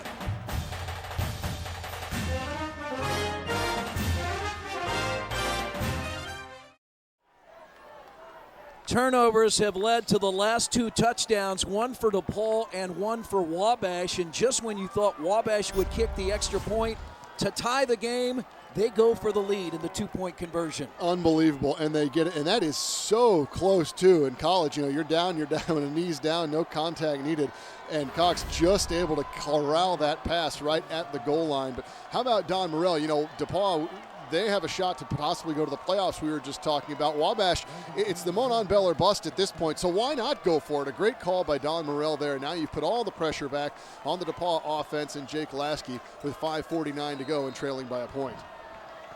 Last year was an instant classic in Crawfordsville. 37-34, the comeback by DePaul. Are we seeing another classic here in Greencastle? That's Ike James. 3 touchdowns today. And the Skylar Nayry kick taken by Logan Green. And a good return by Green out across the 30 to the 33-yard line. Yeah, he got hit hard at the end of that, but a nice return. Ike James out of Lowell, Indiana, started his college career at St. Joseph. The school closed. He was recruited by Wabash, and he said, you know, I probably should have gone to Wabash the first time. The Little Giants are happy to have him. Yeah, it's an amazing story. I mean, it's not just the football program shut down. The school, that school does not exist anymore. The school closes, and he comes back and is recruited hard by Wabash. A no-brainer there to go back to the team that originally recruited him. So what a story for Ike James. You know, hasn't had the most success on the ground today, but 3 touchdowns, that's all that matters. Get the score points up on the scoreboard, and he has done that and given the Little Giants a lead. His dad, a longtime educator, the assistant principal at Merrillville High School up in northern Indiana. And now DePaul has it with 5:35 to play, facing their first deficit of the afternoon, 22-21. And is that Lasky? It is. That's not good. Jake Lasky, the quarterback, as you see there, really hobbled. He's having a hard, he can't even stand up. Oh, this would be a shame for the Tigers here at the end of the fourth quarter. They've already lost 2 quarterbacks for the year with injuries, both ACLs. Matt Labus putting up really incredible numbers to start the season. And Chase Andrews, a freshman quarterback out of Pittsboro, Indiana. Their fourth quarterback would be Cam Haynes, who started earlier in the year, a 6'5 freshman out of Cincinnati, has great size. But again, Labus is a running quarterback. Yeah. Got off to a great start, and Bill Lynch said, look, we really don't, midway through the season, want to have to change our offense. It made sense to bring Lasky back as the quarterback. Yeah, they gave Cam Haynes an opportunity as we take a look here to see what happened with Lasky if he gets rolled up on right there on the leg, and that's hard to watch. And Jake Lasky still down in a lot of pain. And so they gave Haynes an opportunity to start the first game after Labus was hurt. And to your point, Chris, they realized, hey, our offense is designed around a running quarterback. Let's not change too much. I mean, Lasky at that point had been moved kind of to a wide receiver position. Haynes, the guy they thought very highly of coming into the season, can definitely throw the ball, big quarterback. So he's going to get an opportunity here, it looks like, as Jake Lasky limps off the field. Just so unfortunate to see that in the Monon Bell game. A senior that's waited his turn, it's like we said, moved to a different position and everything, and he is clearly in a lot of pain and upset on the DePaul sideline. Lasky, well, let's see. It's a different number. It is Nolan Ayers. Nolan Ayers, the senior out of Indianapolis, a former quarterback, will be the quarterback here, and he slings it looking for Andy Hunt. It's incomplete. Kidding me, would that have been a play? And that was a well-thrown ball by Haynes. Very nice there, and Hunt the speed, but great coverage down there on the sideline by Wabash. But if that play would have been connected, we've seen a lot in this game, but that would have been unreal. Nolan Ayers has a connection to Bill Lynch. Bill Lynch played with Nolan Ayers' grandfather at Butler. Nolan Ayers was recruited as a quarterback from Cecina High School, has also played defensive back. He's in the critical fourth quarter in the Monon Bell game. It's 3rd down and long now for DePaul. With 5:25, still a lot of time to play. But there's no chance to really warm up for Ayers. Comes in 2nd and long. I mean, here you go. Got to get right into this. Left-hander rolls out of the pocket. Has running room if he wants it. It's complete over the middle. Jake Hagan makes the catch. That's not a quarterback. It's a wide receiver out there running to throw the ball and to show that patience, to not tuck and run it, and to find the open man Hagan at midfield. And a great catch by Jake Hagan, too. What a fantastic play all around. Great shot by our crew here to see Ayers complete the pass to Hagan. Nice catch by Hagan. Good patience by Ayers. In Wabash territory on 1st and 10, and a penalty flag, a procedure call against the Tigers. I think that's on the outside here. Prior to the snap, Chase Sadler. false start, number 23 of the offense, 5-yard penalty, repeat first down. Yeah, that's really tough too. Wide receivers committing those kind of penalties. Just look at the ball, and when the ball moves, then you go. That's a hard one, especially again with a non-quarterback playing quarterback right now for DePaul. Every yard counts. Well, for the first ever Monon Bell telecast here on Fox Sports Indiana, Brad, you cannot ask for a better afternoon. This is fantastic. Ayers under pressure. He's on the run. Across the 45, he gets out of bounds. Shy of a first down.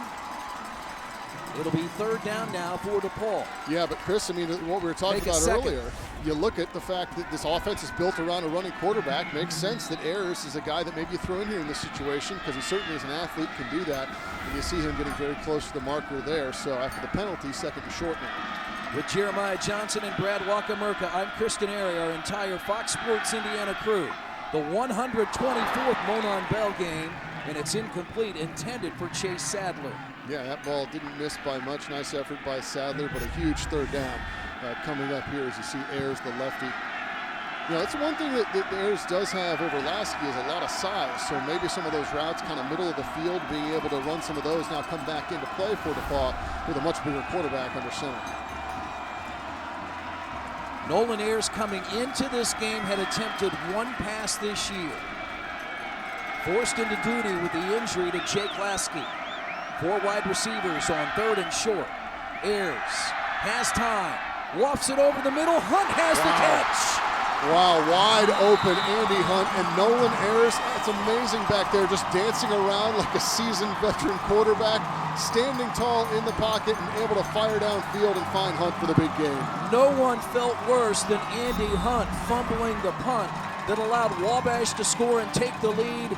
A huge pass and catch, Ayers and Hunt. That's just a great job of concentration by Hunt. That ball hung up there for a while. Knew he was going to take a hit, catches it, hangs on. Big play for the Tigers. And how about Nolan Ayers showing the composure in the pocket, Chris? In the red zone, DePaul with 4:10 to play. Down 22-21. Ayers will keep it on his feet. 5, near the end zone. He fumbled the ball. In the end zone, was he? I don't think he was down. They're going to call it a fumble. That's a touchback. And Wabash recovers. The Little Giants have recovered as Ayers fumbles the football. The second time we have seen DePaul fumble the football in the end zone. Oh, geez, this is going to be really, really close. We'll take a look at the replay. There's a flag down in the field. Ayers is pleading his case. They're going to maybe talk about it. But it looks like I think this ball may have been out, and that's the danger of stretching, trying to extend a play. That ball was out. That one's clearly out, yep. It's recovered by Henry Weber Hunt. And the ball recovered by Wabash in the end zone. The result of the play is a touchback. After the play, unsportsmanlike conduct, number 7 of DePaul, 15-yard penalty added to the enforcement spot, first down. That's really tough there because, I mean, at least for DePaul, still 4 minutes to go in this. You got Wabash on the 20-yard line. Now they're all the way out approaching midfield, following the 35, following that touchback. But that second replay really showed it. And that was clearly a fumble. You know, I thought maybe his knee would have been down, but no, this wasn't close. This is definitely out. Yeah, right there. That's a great play to poke that ball out. Was that Ryan Walters or Leon Ivey that made the stop? Let's see, 29. It was Ryan Walters, Wow. the senior out of Belding, Michigan. He made the tackle. Weber Hunt made the recovery, and now Wabash has the football. 1st and 10 at its own 35.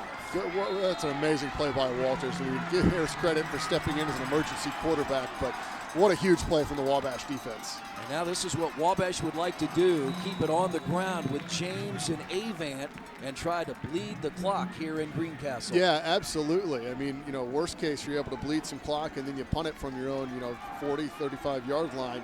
That's why that penalty against DePaul was really big following the touchback. So the Wabash is going to take their time here, no question about it, and bleed that play clock down. Both teams have all 3 timeouts remaining. James has now rushed for 76 yards, 3 touchdowns today. He's averaging just 3 yards per carry. He averages better than 5 on the year. Paul's going to be ripping and grabbing at that ball every opportunity they have, so able to stack James up there. What you just got to be careful of is you're stacking everyone along the line. There's no one back deep. One hole, one small seam, and James could be gone for a first down or more. And now a big third down for Wabash at their own 38-yard line. interesting to see what Don Morrell does here. If he decides, a first down can go a long way in ending this football game. If not, you imagine Bill Lynch may burn a timeout right after this if they run the ball and can't get a first down to preserve as much clock as he can for the Tigers. Play clock down to 8. Wabash late out of the huddle. Play clock down to 3, and a timeout taken by Don Morrell and the Wabash College Little Giants. Yeah, you don't want to rush that play right there in such a key moment of this football game. But again, looks like they're going to line up for the run right there with only one wide receiver split out to the left. We'll see if they come back in a similar formation after the timeout. Some huge plays in this game this afternoon, none bigger than the 2 fake field goals by Wabash. Bill Lynch's team got the 52-yard pass interception for a touchdown by Chandler Nicholson. And then after the fumbled punt, Wabash scores with Ike James for the 3rd time. And just when you thought they tie the game at 21, they go for the 2-point conversion and take the lead. And then the other way, you think DePauw's going down the field and their quarterback comes out of the game. Here comes a wide receiver to play quarterback for DePauw, and they start marching down the field, and a huge play by the Wabash defense to not only force the fumble, but to have the ball go into the end zone and recover. That you mentioned this field turn, the ball will slide around, and a lot of things could have gone either way on that play. And Wabash recovering, getting the penalty. An amazing second half. Chris. Yeah, both teams were clean in the first half. No turnovers. This was DePauw's first. Andy Hunt fumbling the punt return. And then at the goal line, Nolan Ayers has the ball knocked away, touchback in the end zone. Wabash football, they have it 3rd and 7 at their own 38. Murphy, handoff, James. Oh, wow. That's a big hit. That's Krupe, Matt Krupe, the linebacker, coming in to make that hit. That looked for a minute like James. He had a lot of speed and had a hole. It was going to dart for a first down, but Krupe came in and made what could be a game-saving tackle right there if DePauw can get the ball back and score. DePauw quickly calls a timeout, so they now have 2 remaining. Wabash with 2 as well. Yeah, so we'll see what happens with this punt, Chris, and where DePauw ends up with field position. But plenty of time for the Tigers. 2:26, 2 timeouts. The wind at their back. But again, playing with a converted wide receiver at quarterback. And by converted, I mean converted about 10 minutes ago to playing that position this afternoon. You got to love this, though. And, the Monon Bell, all the stories, all the drama, the great game last year as well, and this one shaping up to be an all-timer. They're already making Monon memories out of several moments in this game, I'm sure. And probably no surprise, you think of the history of Bill Lynch and Nolan Ayers. Not sure you want to put Cam Haynes, the freshman, in the 4th quarter right into the midst of this Monon Bell Classic. And the guy in Ayers, it's cold that he's warm. He's been in the flow of the game. He can obviously throw the ball, and he can run, which the offense is built around. Alex Marr, punts it away from Andy Hunt, gets a DePauw bounce, comes back toward the 30-yard line, and that's where the Tigers will take over with 2:17 to play. Yeah, that's a well-executed punt right there. Tough into the wind, but a good punt to kick it away from Hunt. 22-21. Wabash has the lead. Let's head to the sidelines with Jeremiah Johnson. If you're listening, you do not hear that bell ringing. It was on the DePauw sidelines the entire game. Midway through the 4th quarter, they've moved it. The security folks have moved it under those bleachers in the end zone. Purpose of that? Sometimes in the past, not saying it would happen today, but it's been a little difficult for the team that holds it to give it up to the team that takes it back. So it is in the end zone right now. It could go back to DePauw or perhaps over to Wabash, depending on what happens on this drive. Thank you, J.J. Brad. A year ago, it was 2:02 to play. Wabash up 34-30 when DePauw scored the winning touchdown. 2:17 to play with Nolan Ayers. Senior quarterback looks for Andy Hunt. That pass is incomplete. Had a shot, double coverage, and that's not surprising. I think you're going to see that the rest of the way on Hunt with a safety deep as well as the corner. But again, Nolan Ayers showing he can throw the deep ball. He throws the ball pretty nicely, and Andy Hunt had a shot to run under that, but also an equal shot for Wabash to pick that one off. Artie Akiwa and Brian Parks in the coverage against Andy Hunt. And now 2nd down for DePauw with 2:10 to play. Yeah, much safer moving that ball to a neutral area. Games past, it used to stay behind the sideline and a mad rush would ensue. Ayers keeps it on the ground, and he's out near a first down. It'll be about 1 yard short, 2 yards short out to the 38. Good pressure there and a nice job of Ayers to pick up yardage and clearly 4-down territory. So now 2 shots here to get 2 yards for DePaul. Ramon Lopez is in the backfield with Ayers. Ayers forced out of the pocket. Ayers on the move. Ayers' pass is incomplete. It was intended for Jake Hagan. And now 4th down and 2 for DePaul. A bit of a throwaway. Had some receivers over there, but that's the right decision there. You take a sack, this game might be over right there. So huge play here. Here's the ball game potentially on 4th and 2 for DePaul. Both teams have 2 timeouts, 1:45 to play, and DePaul will use its 2nd timeout of the half. And what's interesting here, Chris, is that basically means this is the game now coming back. I mean, Bill Lynch with 2 timeouts, would have had a shot, but now this is going to be it on 4th and 2. We set the stage for the final 1:45. Wabash leads DePaul 22-21.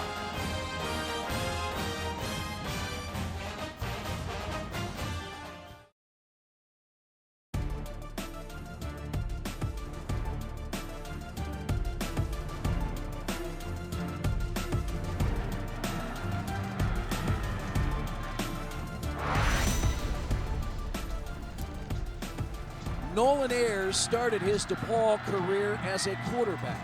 He's now a wide receiver, forced to play quarterback. The 5th different quarterback this year for the Tigers. And the Monon Bell has come to this. 4th down and 2. DePaul trails 22-21 with 1:45 to play here in Greencastle. 3 wide receivers here to the near side. Ayers forced out of the pocket. He'll be leveled. Hansen is there as the Little Giants make the play and have probably won the Monon Bell. That's a design quarterback run all the way, and Wabash sniffed it out. DePaul just couldn't get it blocked. Ayers really had to try to do it on his own and just couldn't. You got to give him credit for coming in a desperate situation and playing quarterback. But what a job by the Wabash defense, sniffing this out. They've been burned on the quarterback run several times throughout the afternoon, and the D steps up and makes a huge play right there and most likely delivers the bell back to Crawfordsville. And the reason we say that, DePaul has just 1 timeout left. Yeah, you see here, I mean, design run pulls it down, but great pressure up the middle and then just nowhere to go on that left side. Unfortunately for the Tigers, it looks like the Bell in Greencastle era may have come to an end after just 12 months. And this would be the 5th consecutive Wabash win on the road in the Monon Bell Classic, and Bill Lynch and the Tigers take their final timeout. Yeah, this Wabash team was motivated from day one to bring that bell back to Crawfordsville. I mean, it sat there for 7 years. Don Morell even told us it kind of, those last 2-3 years, sort of got complacent a little bit. People just expected to win. Wabash had some tremendous teams during that run, and DePaul finally breaking that streak last year. And we said it ruined Christmas for Don Morell. It ruins every day, and the whole student body is in from day one trying to get that thing back. And looks like it is headed back north up 231 to Crawfordsville. Brad, Don Morell told me on Monday it's been sort of a nasty type year. They're 7-2 in a surprising way with a lot of close losses, and this has been that sort of game for the Little Giants. They played from behind most of the way, made the most of a couple of turnovers, one that led to a touchdown, one that stopped a touchdown. Yeah, they really did. Adversity and just going up against it all throughout the season is what Don Morell talked about, and they did. They're down 7-0, tied it. Down 14-7, came back to tie it 21-14. Wabash comes back. They go for 2. Just no quit in that group, and an amazing opportunity, or amazing job this afternoon to take advantage of this opportunity to win the bell, and it looks like they'll do just that. He said there's so much pressure on you as the Wabash head coach, not just to have a winning season, but to win the Monon Bell. Don Morell and the Little Giants lost it last year at Little Giant Hollett Stadium in Crawfordsville. They're going to win it today here at Blackstock Stadium. Yeah, smart play here. Murphy will take some time off the clock again. DePaul cannot stop the clock. Unless the clock doesn't start, which, I don't know, it looked like that clock was stopped for a little bit. It's running now. It's going to be interesting because you would have thought that Wabash could have run the entire clock out. but the play clock's down to 26. They've only got one more play to run, so something crazy still could happen here in Greencastle. In this game, Chris, never say never. But, Wabash is going to have the opportunity here after running the clock down and really pooch punt and see if they can get DePaul, backed up with no timeouts. It's going to take a miracle, but, we've seen some highlights already of great games and finishes throughout the afternoon. And Murphy will take the delay of game. That will put the clock at 49 and 1/10 seconds. Wabash takes the timeout. There's no delay of game, so they'll keep the ball at the 43-yard line. Yeah, potentially here, if you're DePaul, you're only down a point, so it's not necessarily a Hail Mary, score a touchdown scenario depending on how much time is left when they have the ball. A field goal could still be in play, but that would take some huge chunk yardage plays to get down the field and put yourself in a position to kick that. But still a little bit more and some time going back on the clock to 51 seconds. So a little more drama than we thought we might see when DePaul was stopped on 4th down. And there is the bell, all lonesome. Sitting behind the stands here at Blackstock Stadium on the campus of DePaul University. Wabash trying to get back the bell. They had won it 7 straight times prior to losing last year 37-34. And they're trying to bring the bell back to Crawfordsville. And their students assembling and trying to get ready to run over and congratulate the team and grab that thing, but we'll see what happens here. If I'd expect maybe they'll try to do the same thing and see if Murphy can run a few seconds off the clock first. Yep. And Murphy will run and then put a knee down. 47 seconds. Play clock will go to 40, and it'll be about a 2-second difference. And you know what? I think all you're going to do here, you're going to take that snap and run back and just sit on the ball. So likely not. They're not going to try to kick this away. Members of the Sphinx Club at Wabash College waiting to bring the bell back to Crawfordsville. Wabash is in the huddle. They still have a timeout, and Don Morrell waiting to call that timeout as the play clock ticks down. And he takes the timeout with 3.9 seconds on the scoreboard here at DePaul. So basically, you need to make sure you kill 4 seconds at 3.9. So let's see if they put, if they put Murphy back in the shotgun, or potentially, Avon's taken several direct snaps. Maybe you put him back there, take a direct snap, a running back that could run around a little bit more. You have some confidence in to just run backwards and kill those 4 seconds. I don't think you do anything crazy here. Obviously, you don't take a knee. You want to make sure you kill the time. Because you've got, otherwise, DePaul somehow is able to stop the clock before 4 seconds. They're clearly within Hail Mary range, so this could be interesting. Ike James, 3 touchdowns today. 5th all-time on the Wabash single-season rushing list. The sophomore out of Lowell, Indiana. His 3rd touchdown made it a 21-20 lead for DePaul, and then Wabash went for the 2-point conversion. That was the touchdown, the 3rd, that brought Wabash within a point. So here on 4th down, Little Giants, Murphy's gonna roll out. He's gonna throw it in the air. The clock will run out, and the Wabash Little Giants have won the 124th Monon Bell Classic. The Monon Bell is heading 28 miles north to Crawfordsville. Just a fantastic finish to a fantastic game. This rivalry throughout the years has played out in such dramatic fashion. Another chapter here this afternoon after DePaul snapped a 7-year losing streak in this game last year on a late comeback. How about Wabash bringing the bell back to Crawfordsville with a comeback of their own and some gutty calls from Don Morrell. With the winning head coach, Don Morrell, here's Jeremiah Johnson. Don just went to talk with Coach Bill Lynch. An emotional 3.5 hours. I'm spent, and I just held a microphone. How are you feeling? Feel good. I could play another right now. I talked to you at halftime about the fake field goals. How about going for 2 when you're down 1 in the 4th quarter? Well, I think you come to the Bell game to win it, not to get a tie. We had not played well on offense. That was going to be our best opportunity to win the game, and we did it. Hey, and kudos to the kid. Anybody can call the fake stuff. They executed 2 fakes. They executed the 2-point play, and then they didn't quit. The game looked like it was over, and Wabash always fights. Coach Lynch told me this week that so many times in this game, it's whoever wins the turnover battle. Halftime, neither team had committed a turnover. You're +1 in the second half, and you win the game. We did, and again, our defense shut them out in the second half. Now, it got a little crazy down there at the 1-yard line, but that's the Bell game. Final thought, you had 7 straight wins in the series, Wabash did. Lost the Bell last year. Does it mean more this time to get it back after seeing that empty trophy case in the building at Crawfordsville all year? Way more. The pain our kids went through for a year, it was misery. It was 360 days of misery, and we're thrilled. And kudos to DePaul. They played a great game. Congratulations. Thank you. 365 days of joy now. Wabash wins the Monon Bell. They've won 8 of the last 9, and after losing last year at home, they have won for the 5th straight time in Greencastle. They led just once, and that's when it counted. 22-21. Wabash wins the 124th edition of this great rivalry. I love Don Morell's comments. You come to the Monon Bell game to win it, and that's what they did. They call the gutsy 2-point conversion call. They complete it. That's what he said. Give the kids credit. The 2 fakes, the 2-point conversion, anyone can call them. The kids have to execute, and they did.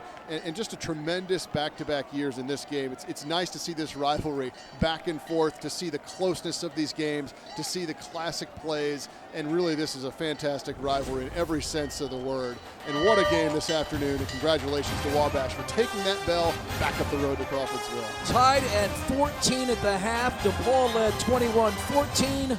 Wabash scores the touchdown to pull within a point and gets the 2-point conversion to win it. Thanks to Jeremiah Johnson on the sideline, my partner Brad Wakamarka, and for all the folks here with Fox Sports Indiana and those at Wabash College and DePaul University. I'm Kristen Airy. The Wabash Little Giants have won back the Monon Bell. They beat the DePaul Tigers 22-21 here on Fox Sports Indiana.